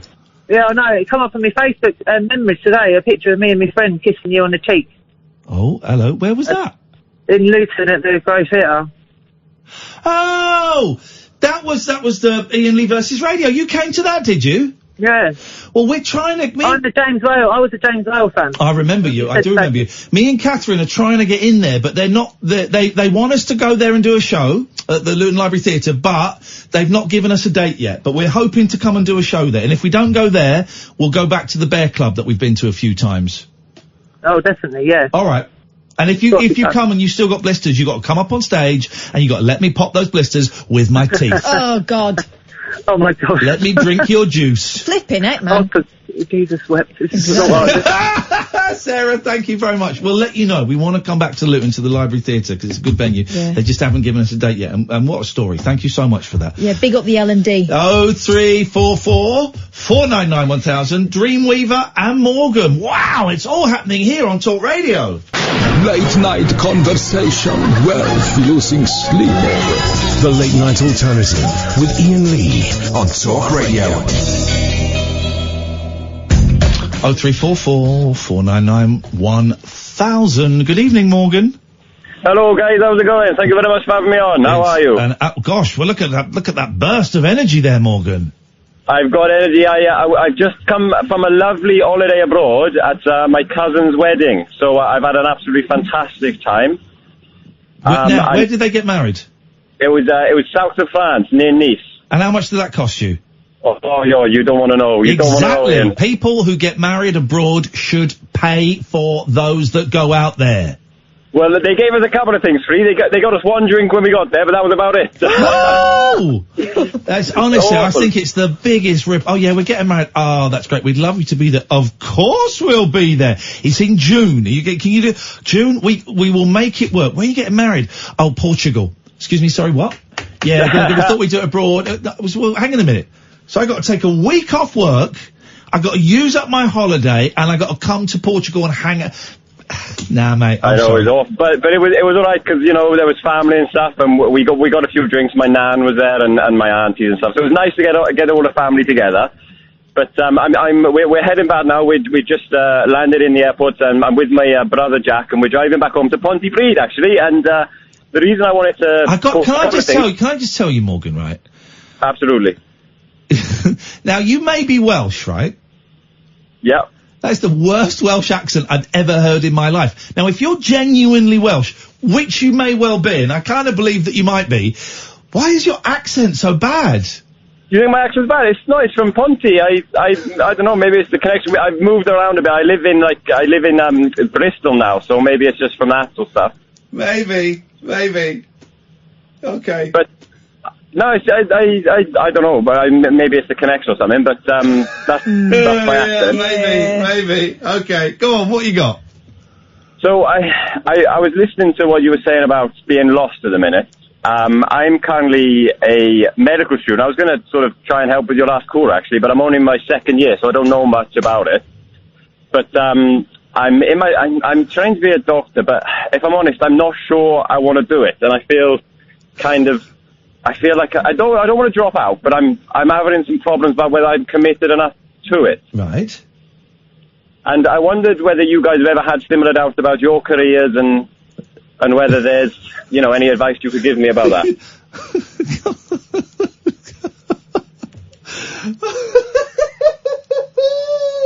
How old are you, Morgan? I'm 21. What year were you born? 1998. Why are you asking? Yeah, why are you asking me what year I'm born? Why are you asking 8? 1998. Yeah, that's how you say it if you're sure. Is it? Yeah, September the 11th, 1998. September the 11th, eh? Gosh, that's unfortunate. Yeah. Okay. Yes. Okay. Let's just take this at face value. Yes, I did. I had a lot of doubts about being a doctor, and so I did drop out of medical. Why did you want to be a doctor? I mean, I don't know. All right, let's just go with it. Let's assume this is real. Why did you want to be a doctor? Guys, can I be honest with you? I am putting on an accent, but only because I'm worried about confidentiality. That's Are you going the to tell us reason. about patients? No, I'm not, but I don't want, other people knowing who I am when I ring up. Do you know what I'm saying? I'm a bit You worried just about... told us about your brother getting married in Portugal. It was France. South of France. South of France. You just told us about your brother getting married in the south of France. Is that not going to give away your identity a little bit? Oh, absolutely not. Absolutely not. Everyone's brother gets married there. But everything about being a medical student is all absolutely true. And I am having these worries and stuff, but I am just worried about, maybe it was a bit silly, but I don't want people to recognise my voice on the radio. I always having doubts about my career. I want to jack this in all the time. Here's where my head is at the moment with this show, right? I would love to,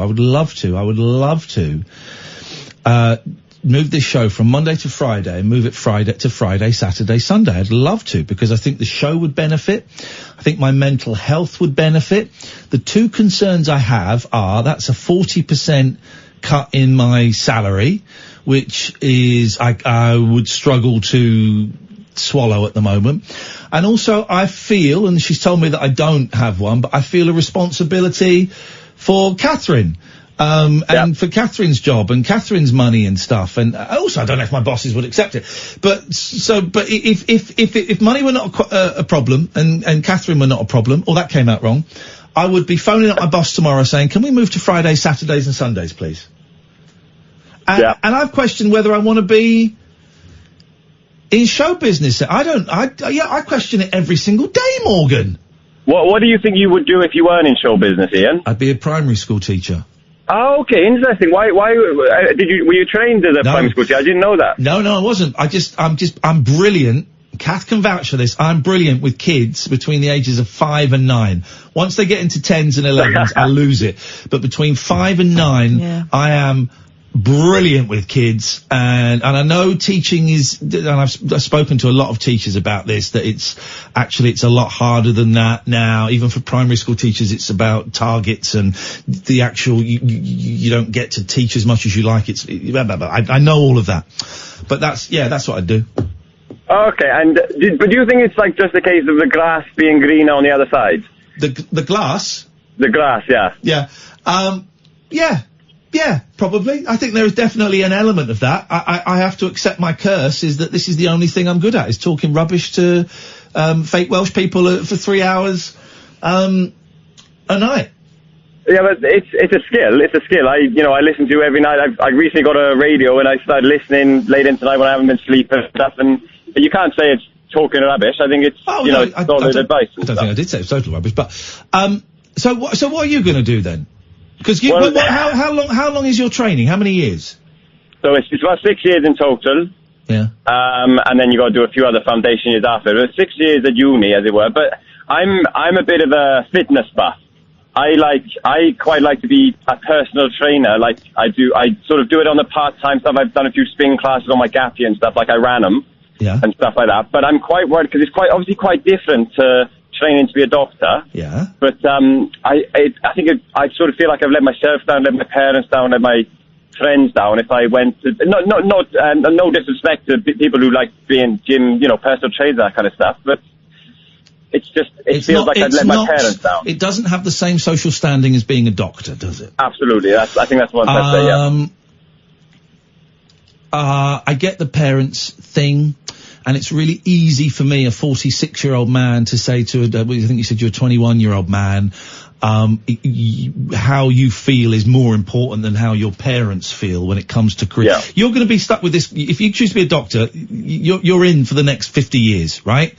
Yeah. Your parents ain't going to be around for the next 50 years. You're the one that's going to have to go in each morning and just think, I don't like this. This is not what I want to do. I want to be in the gym telling people to drop and give me 10.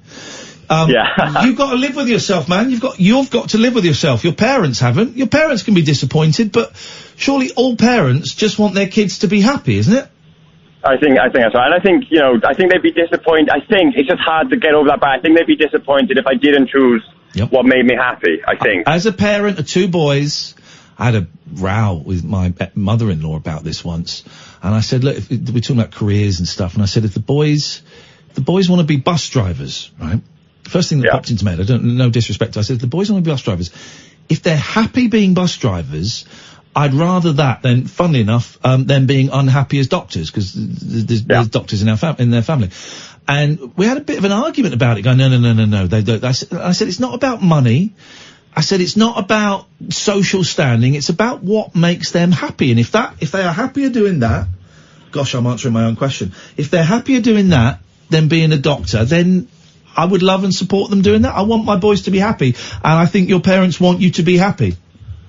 I think they would as well. I think they're quite maybe old-fashioned and stuff. They believe in sort of professional stuff, and that's fine. And I do enjoy it. Don't get me wrong. I love learning about medicine and stuff. But I guess there's just always that doubt nagging at the back of my mind. I know what you mean about that doubt. Yeah. And like what you mentioned it just before I called, and I think people are getting it more nowadays. But all right.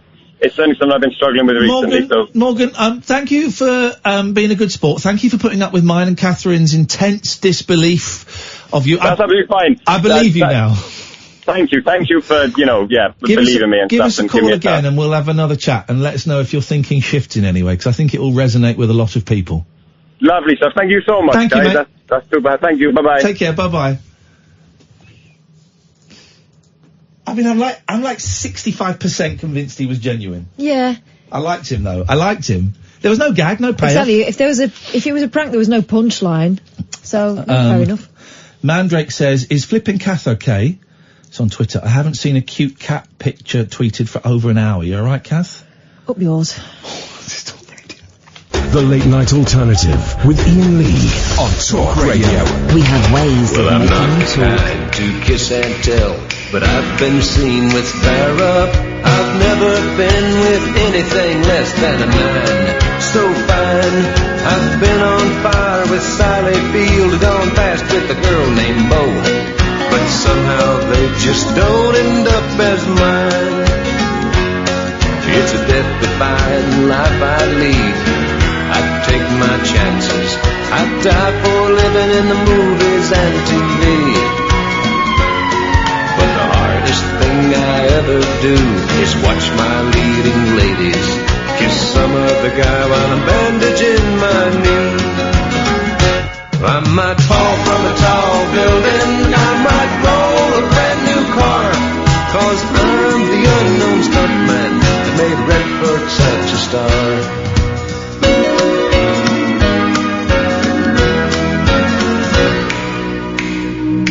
I've never spent much time in school, but I taught ladies plenty. It's true, I hire my body out for pay. Hey, I've gotten burned over Cheryl Teague's, blown up for Raquel Welch. But when I wind up in the hay, it's only hay. Hey, I might jump an open drawbridge or Tarzan from a vine, 'cause I'm the unknown stuntman that makes Eastwood look so fine.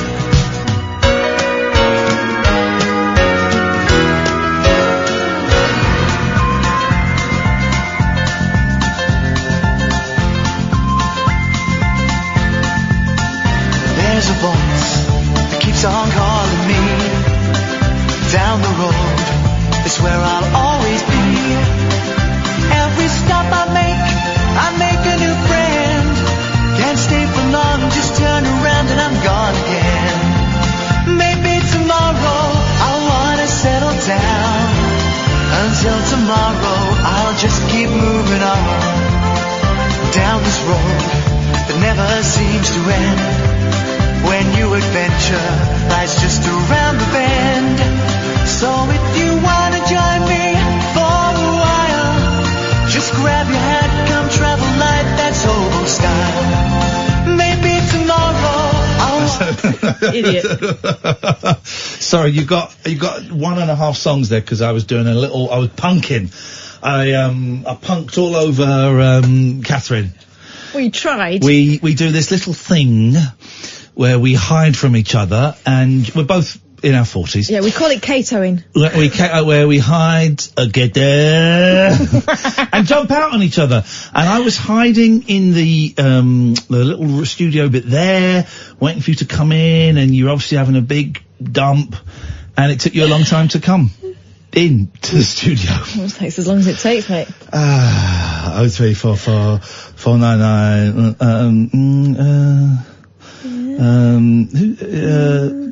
please, that's okay. Okay, well, why is... Okay, well, why is someone just made up a Twitter account, and all he does is follow Kevin O'Sullivan and Matthew Wright? He's only just joined today. Right. He's got a stock photo, and he's tweeted me that he really likes this show. I tell you what, I can sort this out. I'm going to help you. Blocked. How strange. Block, you weirdo. Go and set up your own, just go away. I'm not playing your silly games. Dreamweaver. Hello, is it alright to say good morning, or is it still good? I don't like saying good morning until I've had a sleep.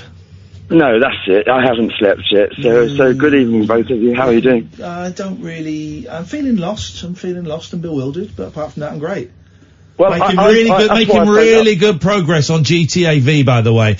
Did my first heist, and then it cuts to a character who I've never heard the C word thrown around so often in a game. I know, and someone had his head stamped upon. By the C word man. Yeah. And today I managed Are they allowed to do that? Yes, they are. And today I've blagged the new Call of Duty game, so I'm alright, actually. Thank you very much for asking.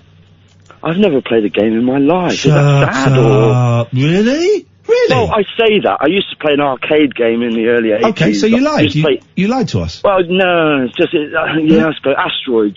Yeah, it's a great game. Space Invaders, which was great, and I bought one of these ones that you sit down, you get one person sitting on the other side, and you've got a big glass screen. Tabletop. I bought one of those, but apart from that, nothing really. Tabletop. Yeah, that was it. Yeah, we used to get them in the army camps, in the officers' mess and that. Yeah. Oh, okay. Yeah, I've been down for the last 2 weeks. Sorry to interrupt. Pete, I made an executive decision. Pete, if you're listening, Pete, you are our apprentice correspondent. I've decided.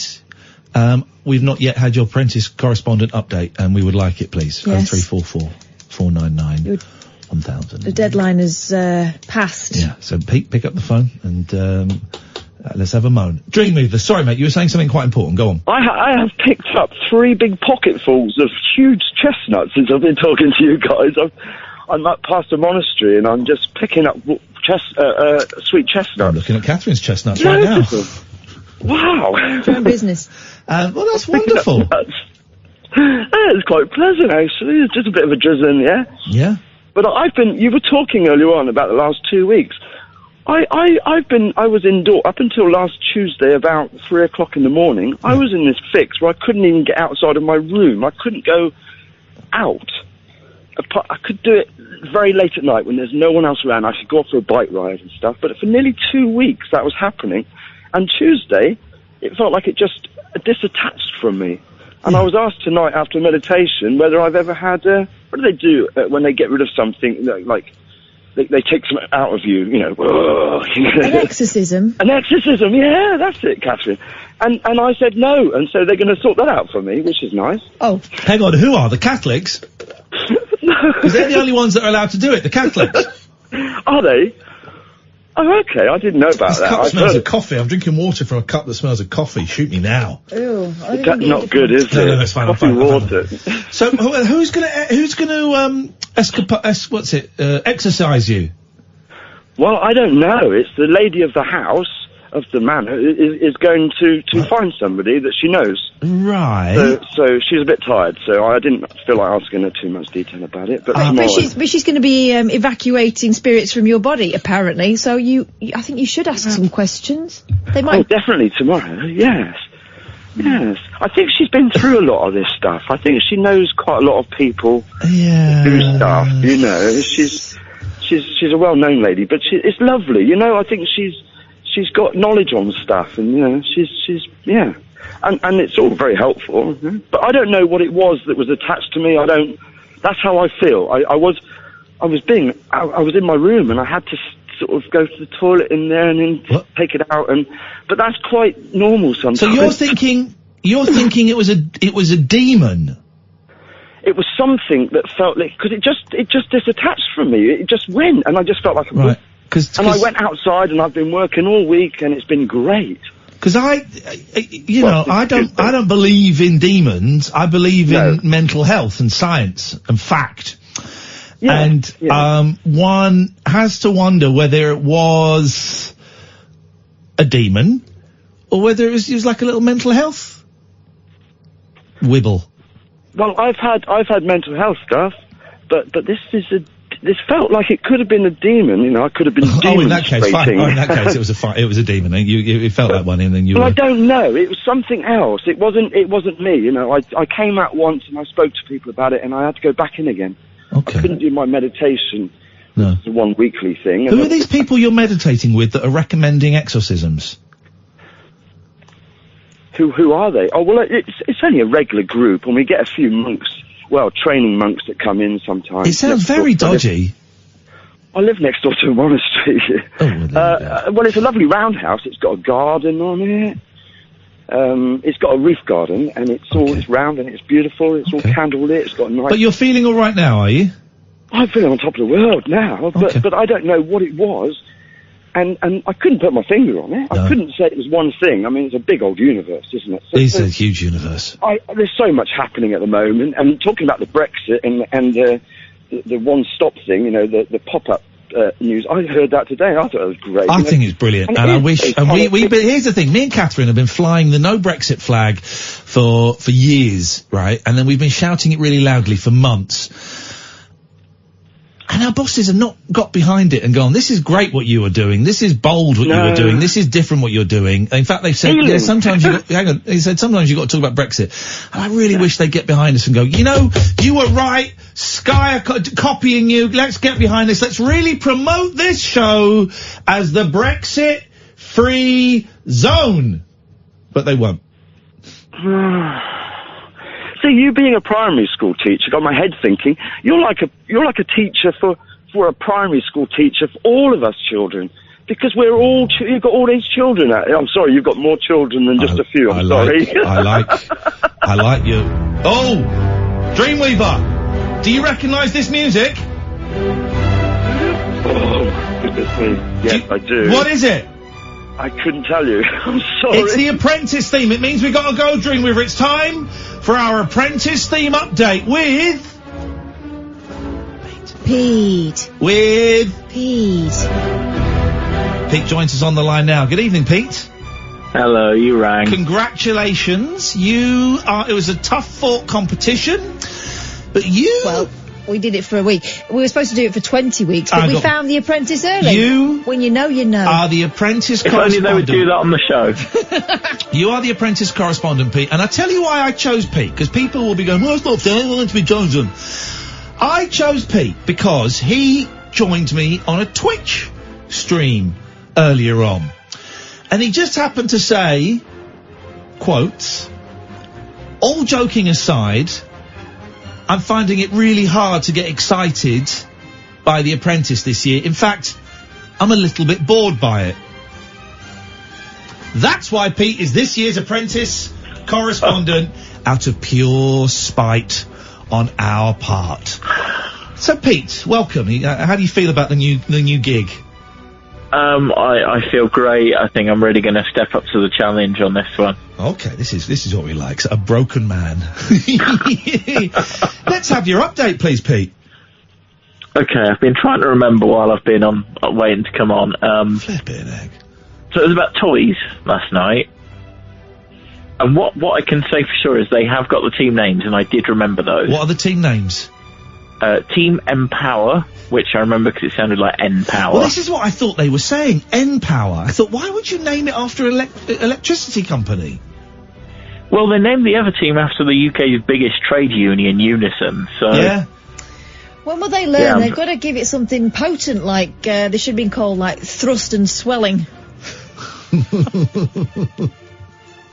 Proceed. Pete doesn't like your sense of humour. He doesn't like the show. He doesn't. Pete, continue. I mean, Yeah, so they had to make a toy, and one of them made it. There, Boyley? What? That's your nuts. One of them made a Cockney turtle, which my 1-year-old niece would struggle to find challenging. Yeah. But the voice was sweet on it, wasn't it? No, it was that Cockney bloke who's like, all right, I'm a turtle. And they sold how many of the turtle? Loads. Oh, hang on, no, none. None. Okay, all right, these are basics. And the other team made... not much more. No, they made... None? They made a... Profit. He doesn't know the difference between made and sold. What? They made a turn. They made a uni... Oh, sorry, I thought you'd skipped it. They made a unicorn which had a little vial of slime with it. A thimble of slime. It was the tiniest amount of slime. That's what every child wants. I mean, I don't know what the link between unicorn and slime is in the first place. I make more than that every morning before I get out of bed. Flip it out, mate. They sold 2,000 units. Which is quite a lot, yeah. Yep, okay. Well, it's not really, is it? Okay, and who got voted out? According to the Sun, it was Silliman. No, Solomon. Well... Gonna have to ask you, Pete, if you are gonna keep this job, to be ever so slightly less racist, if that's possible, please. Well, it's spelled S-O-U-L-E-Y-M-A-N. Solomon. Solomon, I would pronounce that as, yeah. Well, I don't know. If you'd have watched it, you'd have known how they pronounce his name. By the way, best noise ever. Did you hear that? Pete, I'm going to give you 2 out of 10 for that, but you are contractually obliged to give us an update every week, even next week when we're not on. Yep, more of this next week. Thank you very much, Peter. There we go. It's a feature I'm regretting already, but I'm just doing it just to spite the man. I can't stand him. Exactly, let's put him through it. This is Talk Radio. Across the UK, online and on DAB. The Late Night Alternative with Iain Lee on Talk Radio. Gosh. I didn't see that. Let me take this call. Okay. Evening, Gavin. Oh, good evening, Dean. How are you? Oh, it's okay, it's fine. I'm fine, Gavin. Are you anywhere near the phone, Gavin? Yeah, I am. I'm on my mobile. Okay, I thought it was other Gavin. Okay, it's a little bit quiet there, Gav, that's all. Oh, I'm sorry, is that better? That's much better, Gavin, yes, thank you. Is that better? Yeah, long-time listener, first-time caller? Yep, I haven't listened for a little while. I'm a bit behind. I'm on the podcast. Okay, so a short-term listener, first-time caller? Yeah, I'm up to Absolute Radio. Oh, okay, you got a little bit of catch-up. You're playing catch-up what show is this, Gavin? You're playing catch-up in the 2 zone. Going for gold? Yeah, it was going for gold, yeah, well done, Henry Kelly. You're playing catch-up in the 2 zone now. Oh, the heat's on. The time is right. To get it right when you're going for gold. I feel like we've lost the thread of the call a little bit there. Oh, well, you're playing catch-up in the 2 zone there. Gavin, speak into the phone, mate. And decide in an accent. Okay, I'm so sorry. Is that any better? In as much as we can hear you, yes, but also in as much as we can hear you, no.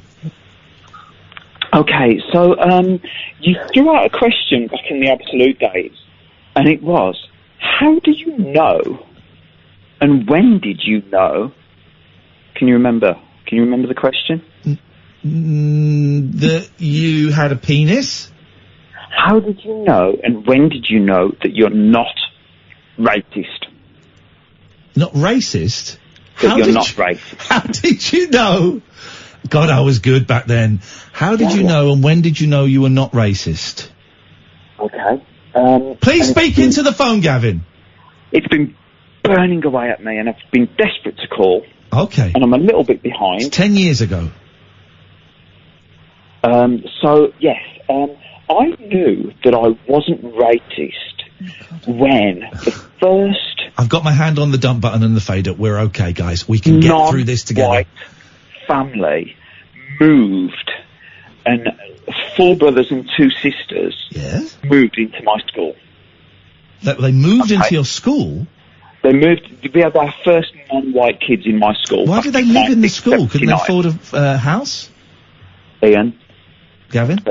Also, the entitlement, your school, was it? Our school was all There we go. white, and these were the first... Please talk into the phone, Gavin! I'm holding it right where a bloody... What are you doing? What are you doing? I was lying on the bed. I've just had a bath. Sit up! Put your mouth near the hole. I'm sure you're used to that. So, I knew that I wasn't racist. There you go. When at lunchtime, they had... Don't dump me. Bear with me. I know what I'm not going to be offensive. Okay. You're not going to get sued. I'll be the judge of that. When... Oh, God.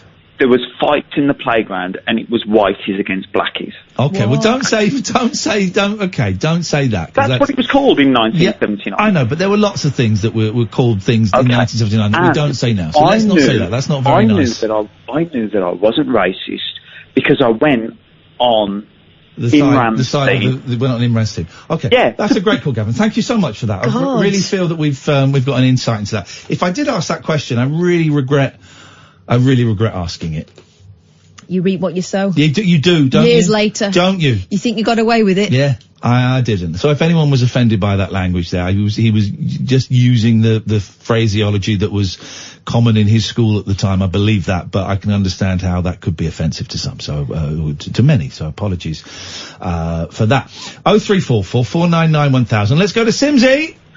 Hello, you two. Hello, Sexy Simsy. Oh, well, that's a lovely title. Thank you very much. You're very welcome. What can I do for you? Well, you kept me on hold then for an awful apprentice bulletin and racist. So there you go.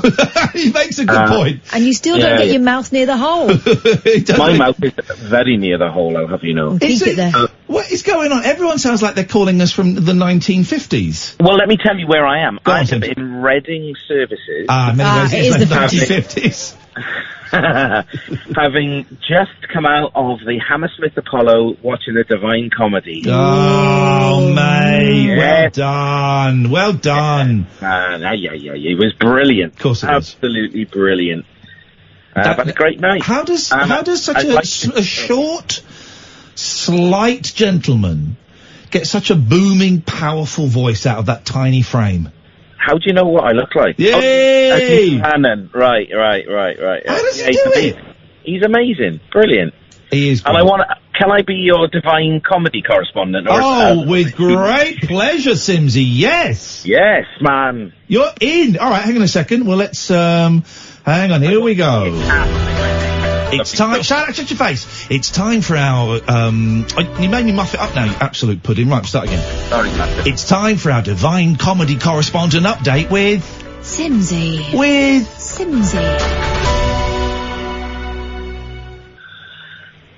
Well, what a wonderful gig I've been to. The Divine Comedy were awesome. I would go through all the set list, but I can't remember it right now because I'm on cloud 9. But I'm sure it's going to get a 5-star review tomorrow. There you go. That was the Divine Comedy correspondent update, told in the style of Jackanory with... Simsy. Thank you, Simsy. You got the gig. I'm envious. I'm envious is all I can say. Good evening, George.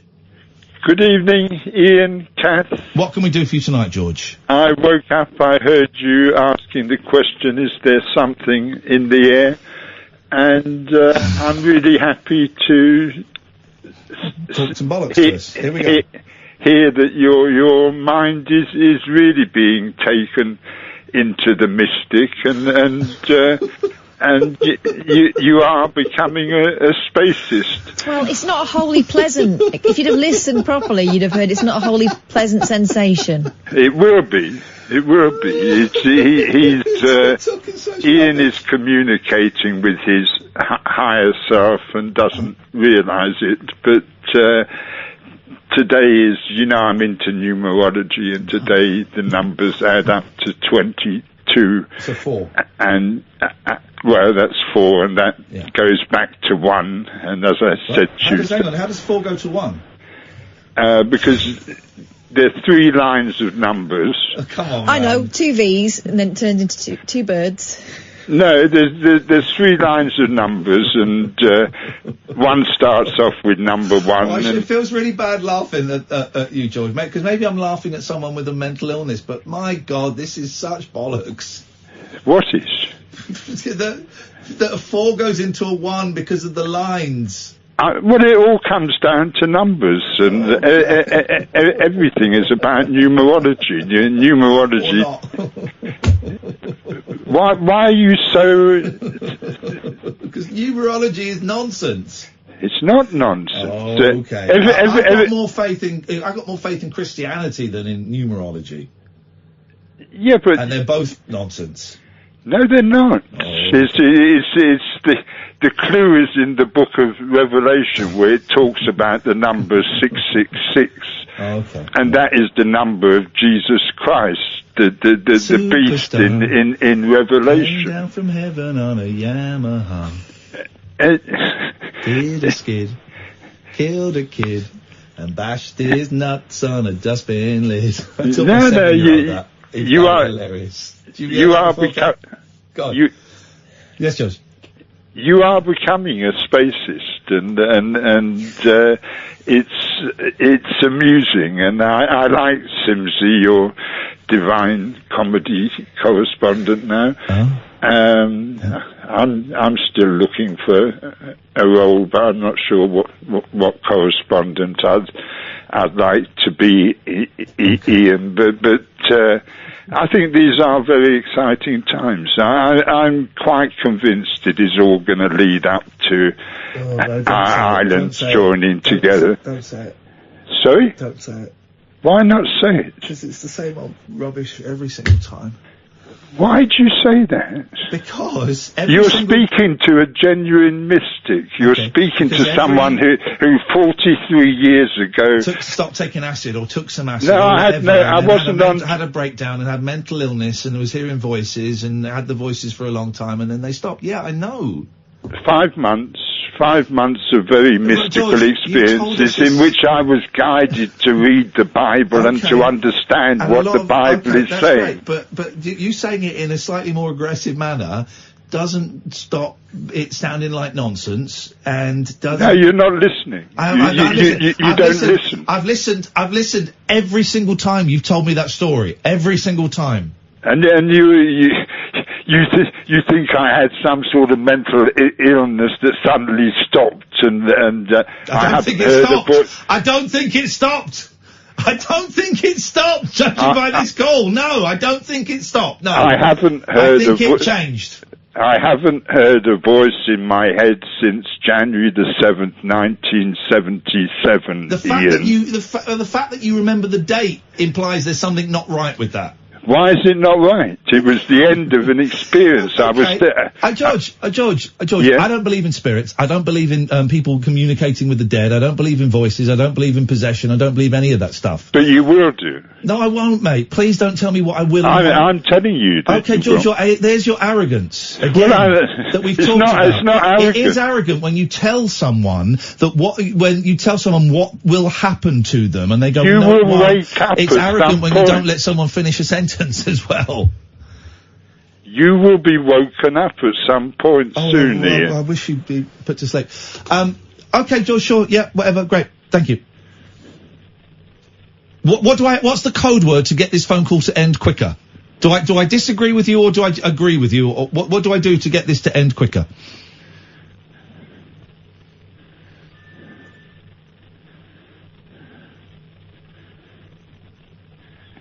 This is the late night alternative. I had a thought earlier. I think you need to put an extra word into your title. Okay. I'm not sure what it is, but it's an A, an E, an I, an O, or U. A word starting with one of the vowels to go in between the LNA. What are you talking about, man? I'm talking about adding a word to your... I'm very happy with the title that me and Catherine have come up with. Thank you. But I think Lena or Lona or... No. I don't want it to spell anything. I'm really happy with the title that we've got, and TLNA is a hashtag. I'm very, very happy with that. I don't like onomatopoeia. I don't like lazy kind of cheap things. I don't like letters that spell words. So I don't like any of that. I'm very happy with TLNA, but thank you. Okay. We'll talk again soon, hopefully. Okay. And why do you phone? Because you don't like it. I don't like it. No, you're the only person that speaks to me, or almost the only person. That no doubt, I feel sad. I feel bad. Even Howard last night cut you off. Yeah, he was so rude, and he's done that. He's done that to me twice, and he's supposed to be into the mystic, and he's a total fraud. And I like the way he said, because I did listen to it. He said, "George, give me a call on Sunday's show," and you're going, "Well, I try and call on Sunday's show, and I never get put through." That's right. That's right. What an idiot! Well, don't call him an idiot. Don't call him an idiot. The man is an idiot. No. I can't let you call him an idiot. I can't let you do that. You are. That's my opinion. Okay, well, I can't. Okay, well, that's a rude opinion, and I don't like rude opinion on this show. But it did make me laugh. Thank you, George. Let's go to David. Good evening, David. Good evening. How are you? I'm all right. What you got? I'm a new caller to the team. What? I've never heard anyone say, I'm a new caller to the team. That's not the phrase that pays. Oh dear. The phrase that pays is, how long have you been listening for? My partner introduced me about 6 months ago. I'm giving you a long time listener, first time caller. You're in. That's great news. He's been listening since about 2006. Well, he's not ringing. Oh, retract. Take that back. That's gone. No, he has rang in the past. He's rung in the past, I think, a long time ago. I think he works in theatre, and I think he saw your cousin or sister out with tickets in Australia? No, New Zealand. Yeah, in New Zealand. Oh, God, yeah, I remember him, yes. Oh, fantastic. Yeah. Oh, all right. Yeah, no, but I don't know. I heard your show the other day, and I was going to call in the first caller hour, and then we re-listened today while we were out on a walk, and I didn't call back, and I thought, you know what, I'm going to do it tonight. So I'm just calling to say hi. Hey, David, how's life going?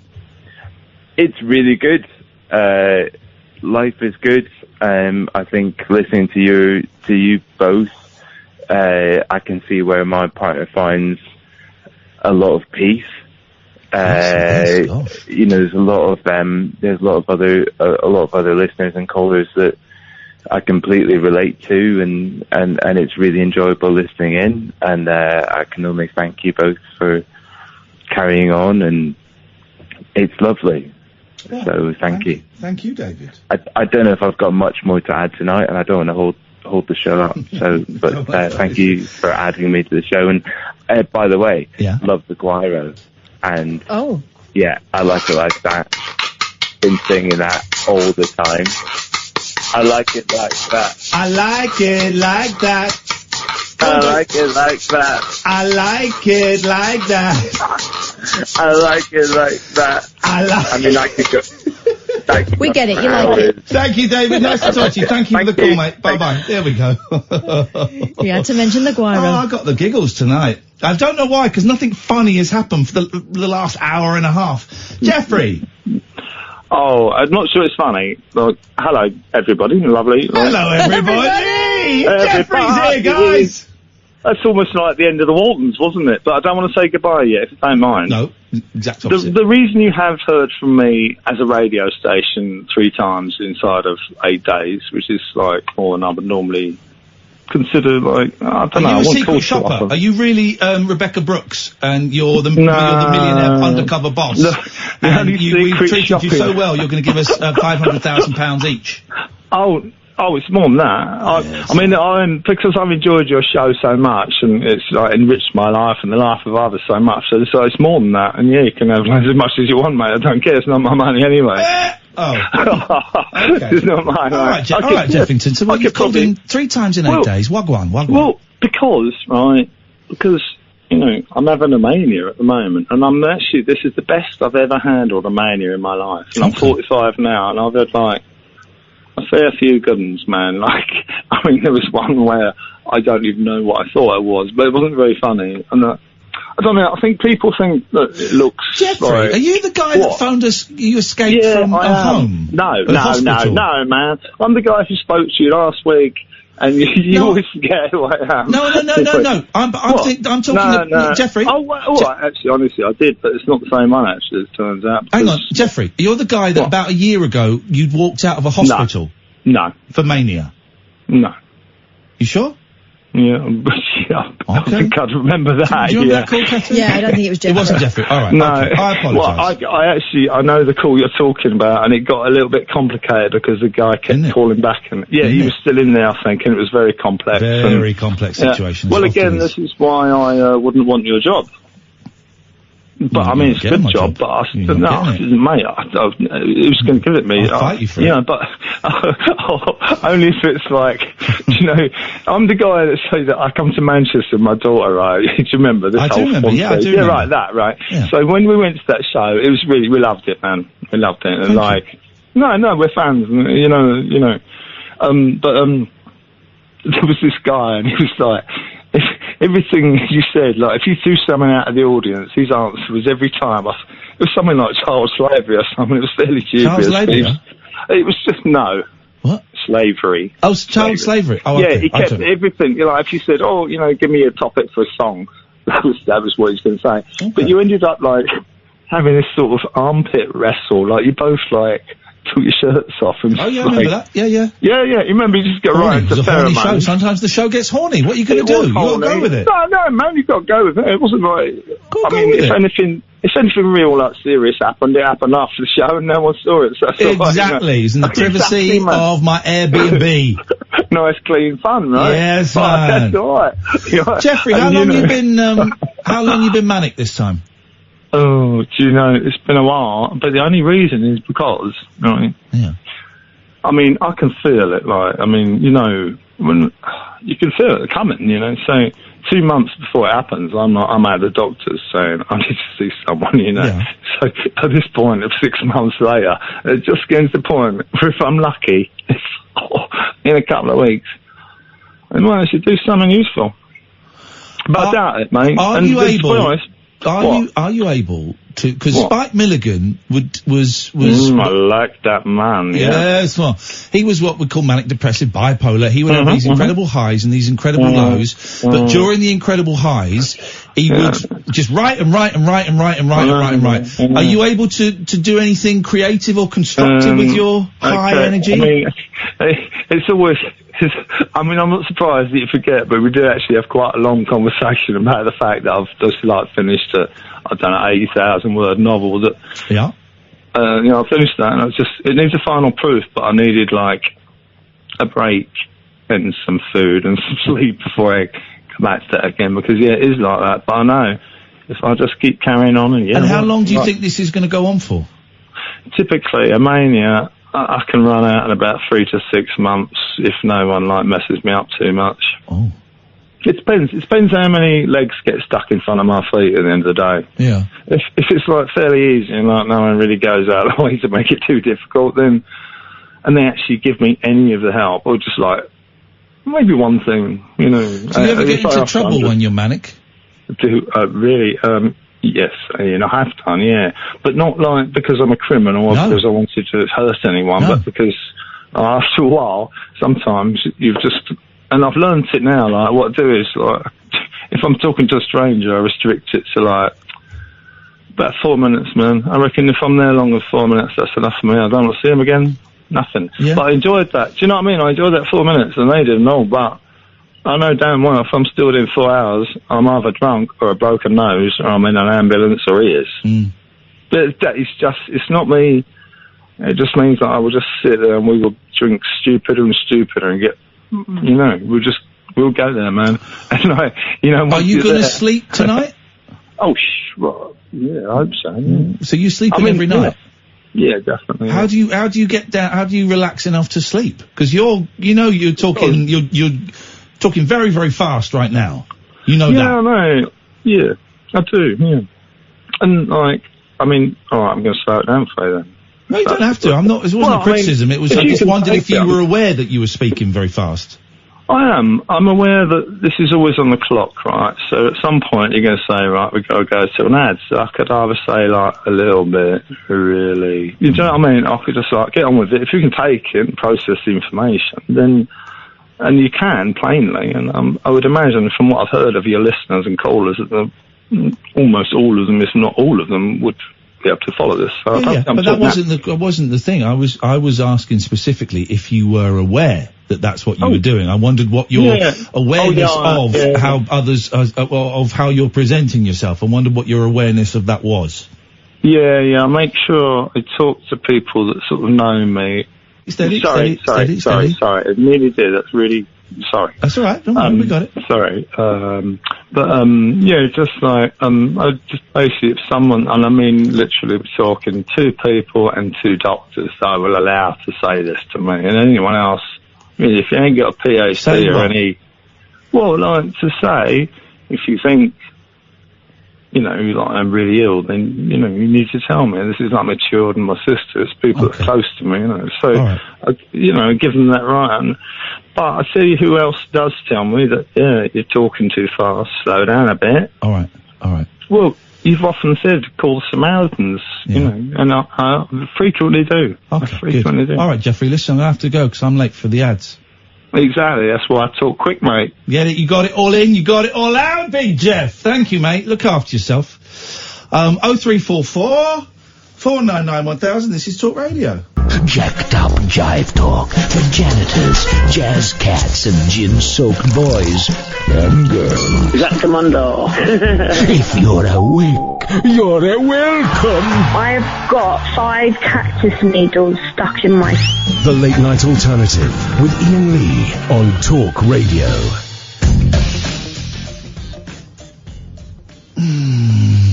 It's a lot to think about, isn't it? Yeah. Imagine all that artificial energy. This is not in any way, well, it is connected, but I'm not suggesting for a second that Jeffrey is on cocaine. Of course he's not. But I saw a great, or maybe I heard it in a meeting or read it or something. It's in a book, so I can't remember whose book it is, but a great description of cocaine is, all of the energy you get from cocaine has to be paid back at some point.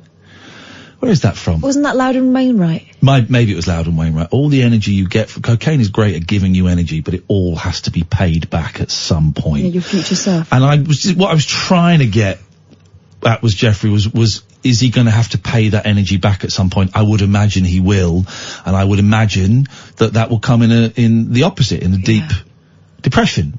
It's got to be exhausting, hasn't it? It's got to be exhausting. All that energy has to be paid back at some point. Thank you, Jeffrey, for sharing that with us. I found it fascinating, if I'm honest. Let's review tonight's show.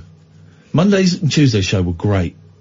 2 of the best shows we've done in years. Yeah. Classics.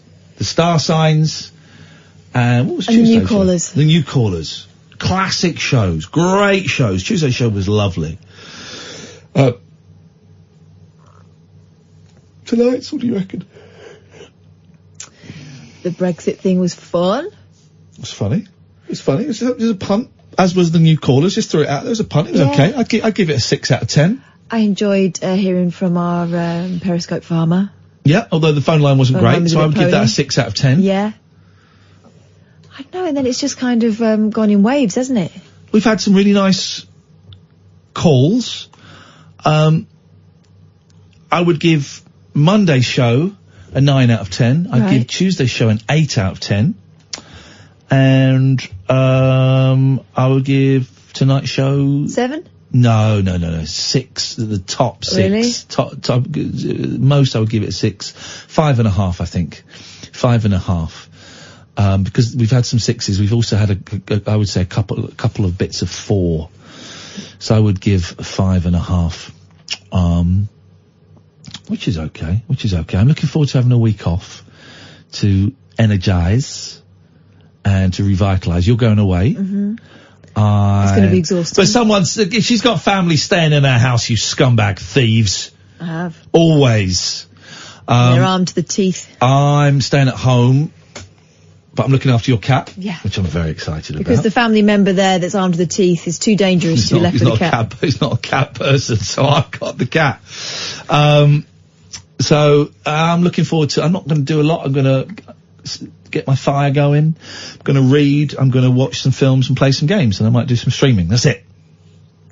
Maybe writing. Maybe I'll start this book again, and the new book. Maybe I'll start the new book. I don't know. But I'm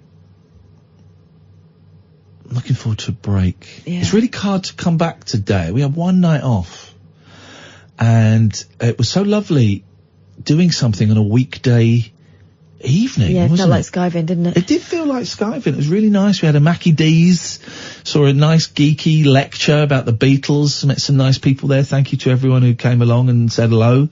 Guy behind us was a fan of the show. Guy stood up and the guy went, "Oh, it's Iain Lee, I love your show." And I went, "Oh, look, well, Kath's here." Oh, Malt, I couldn't believe it.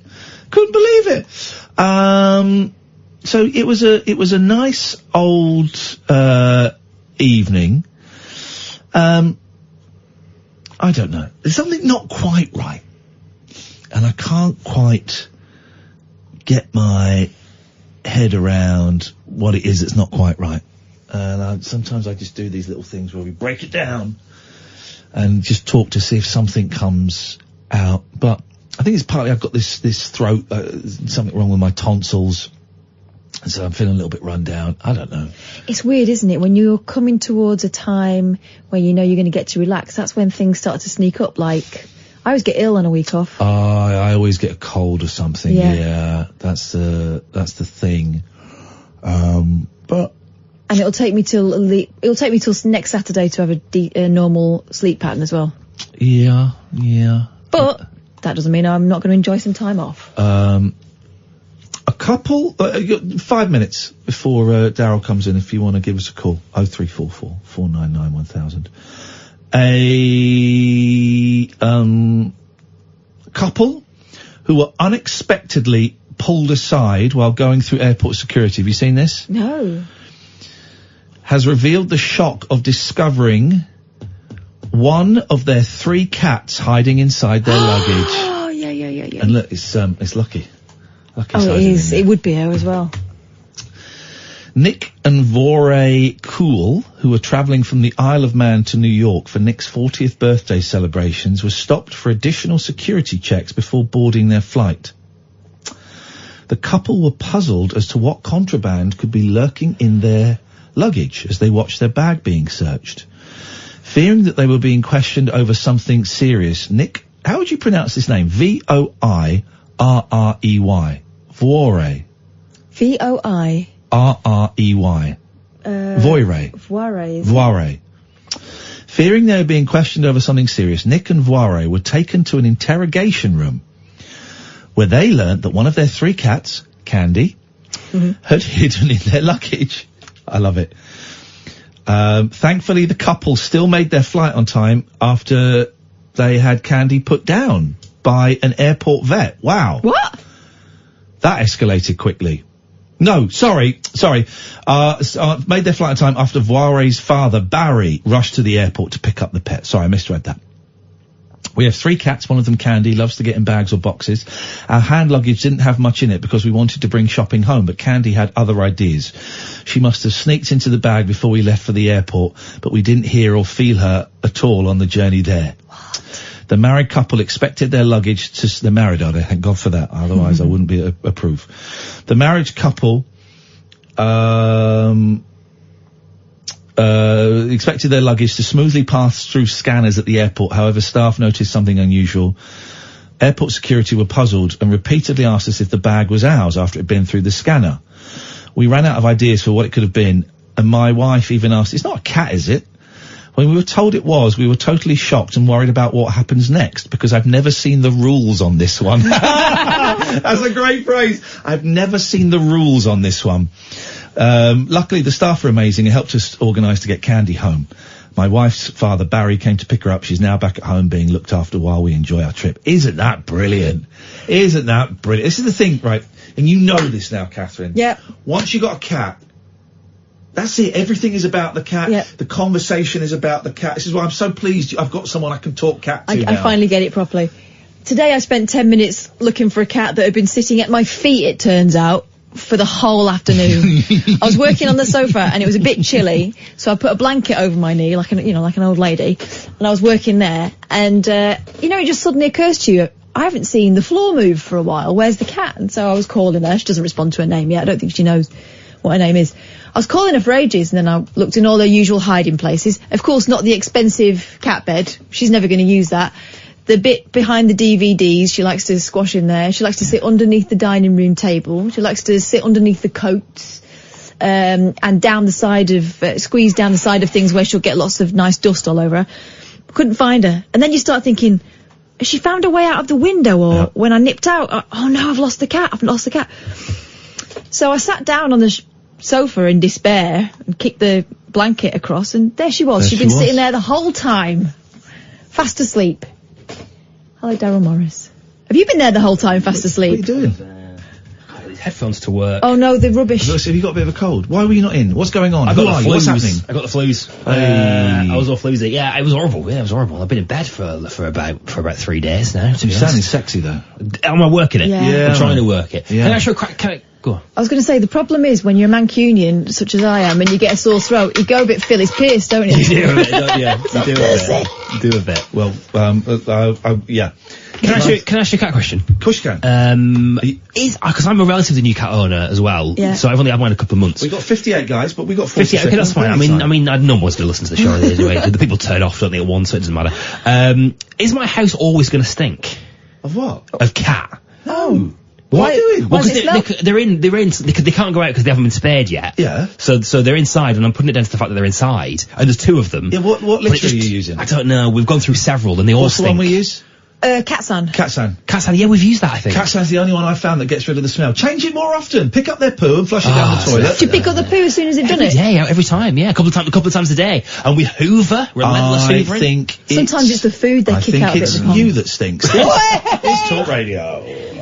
Late night conversation worth losing sleep over. The Late Night Alternative with Iain Lee on Talk Radio.